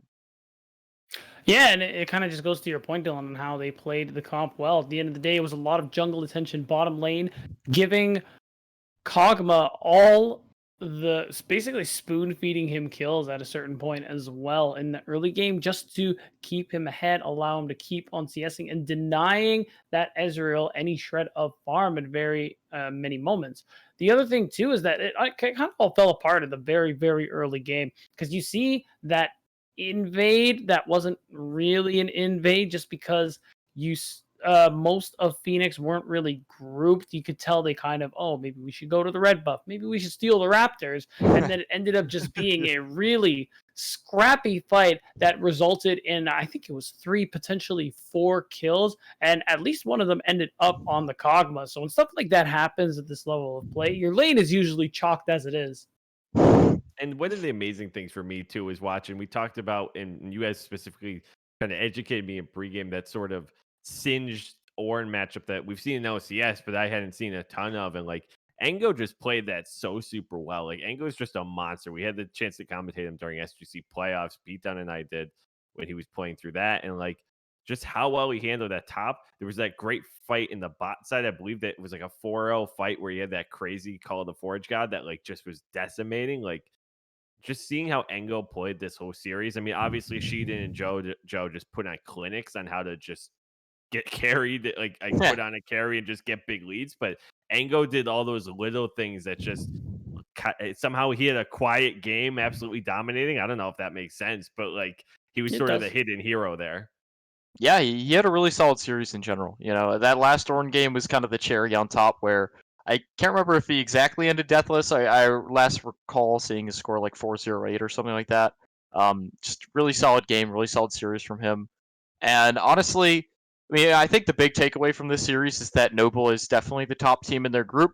And I think they're arguably the top team in the whole league, as long as they just get their act together when it matters most. Like, I don't want to see a team as good as Noble like go into playoffs or anything and lose a series simply because they, troll Build around a Zhonya's weak draft. then. Yeah, or they mess around with their builds, or they don't take the game too seriously, because we all know that if this team tries their hardest and plays proper compositions and things like that, they are scary. This is probably one of the best amateur teams that is around right now, especially, For since sure. a lot of the SGC teams disbanded. It's going to be a lot of fun to watch how they progress during the season, and I hope that they keep on this upward trajectory as the season goes on. Yeah, I fully agree with you there. I don't think anyone's going to disagree with the sentiment that Noble are probably the best team currently in champs right now. What it is going to be interesting to see come playoff time if anybody can actually challenge them. But I too hope that when the time comes, they do play as hard as they can, because I'm sure that will be a number of great series awaiting us. Yeah. Yeah, they're gonna be a privilege to watch throughout, and I mean, like you guys, I fully expect them to make it all the way through playoffs and really give this a run for the Champs League title. But that will do it all for us. So Oh, and as we're getting fed in our ear. So next week we do have Winthrop versus Just Randoms. Same time, same place. So that will be next week. That will be Sunday night at roughly 7:45 Eastern. You'll get the pregame show once again. It will be, you'll have another post sitting in this seat and some other great analysts. It's fantastic. So you won't want to miss that. For myself tonight, shout out to Tanner and Rebel for absolutely crushing the cast tonight. Great analysis with those different comps. I mean, just really, really fun cast. Great job here, obviously. Beat Down Boulevard, Mr. Dylan Mayamo, Big Thank D, you. awesome stuff. I am Paul. Shout out to Joe and Sam in the background, crushing the production once again. And if you're still watching, Hastings, have a wonderful birthday tomorrow. We will see you all next week back here next Sunday night. Enjoy the rest of your night, and we will see you then.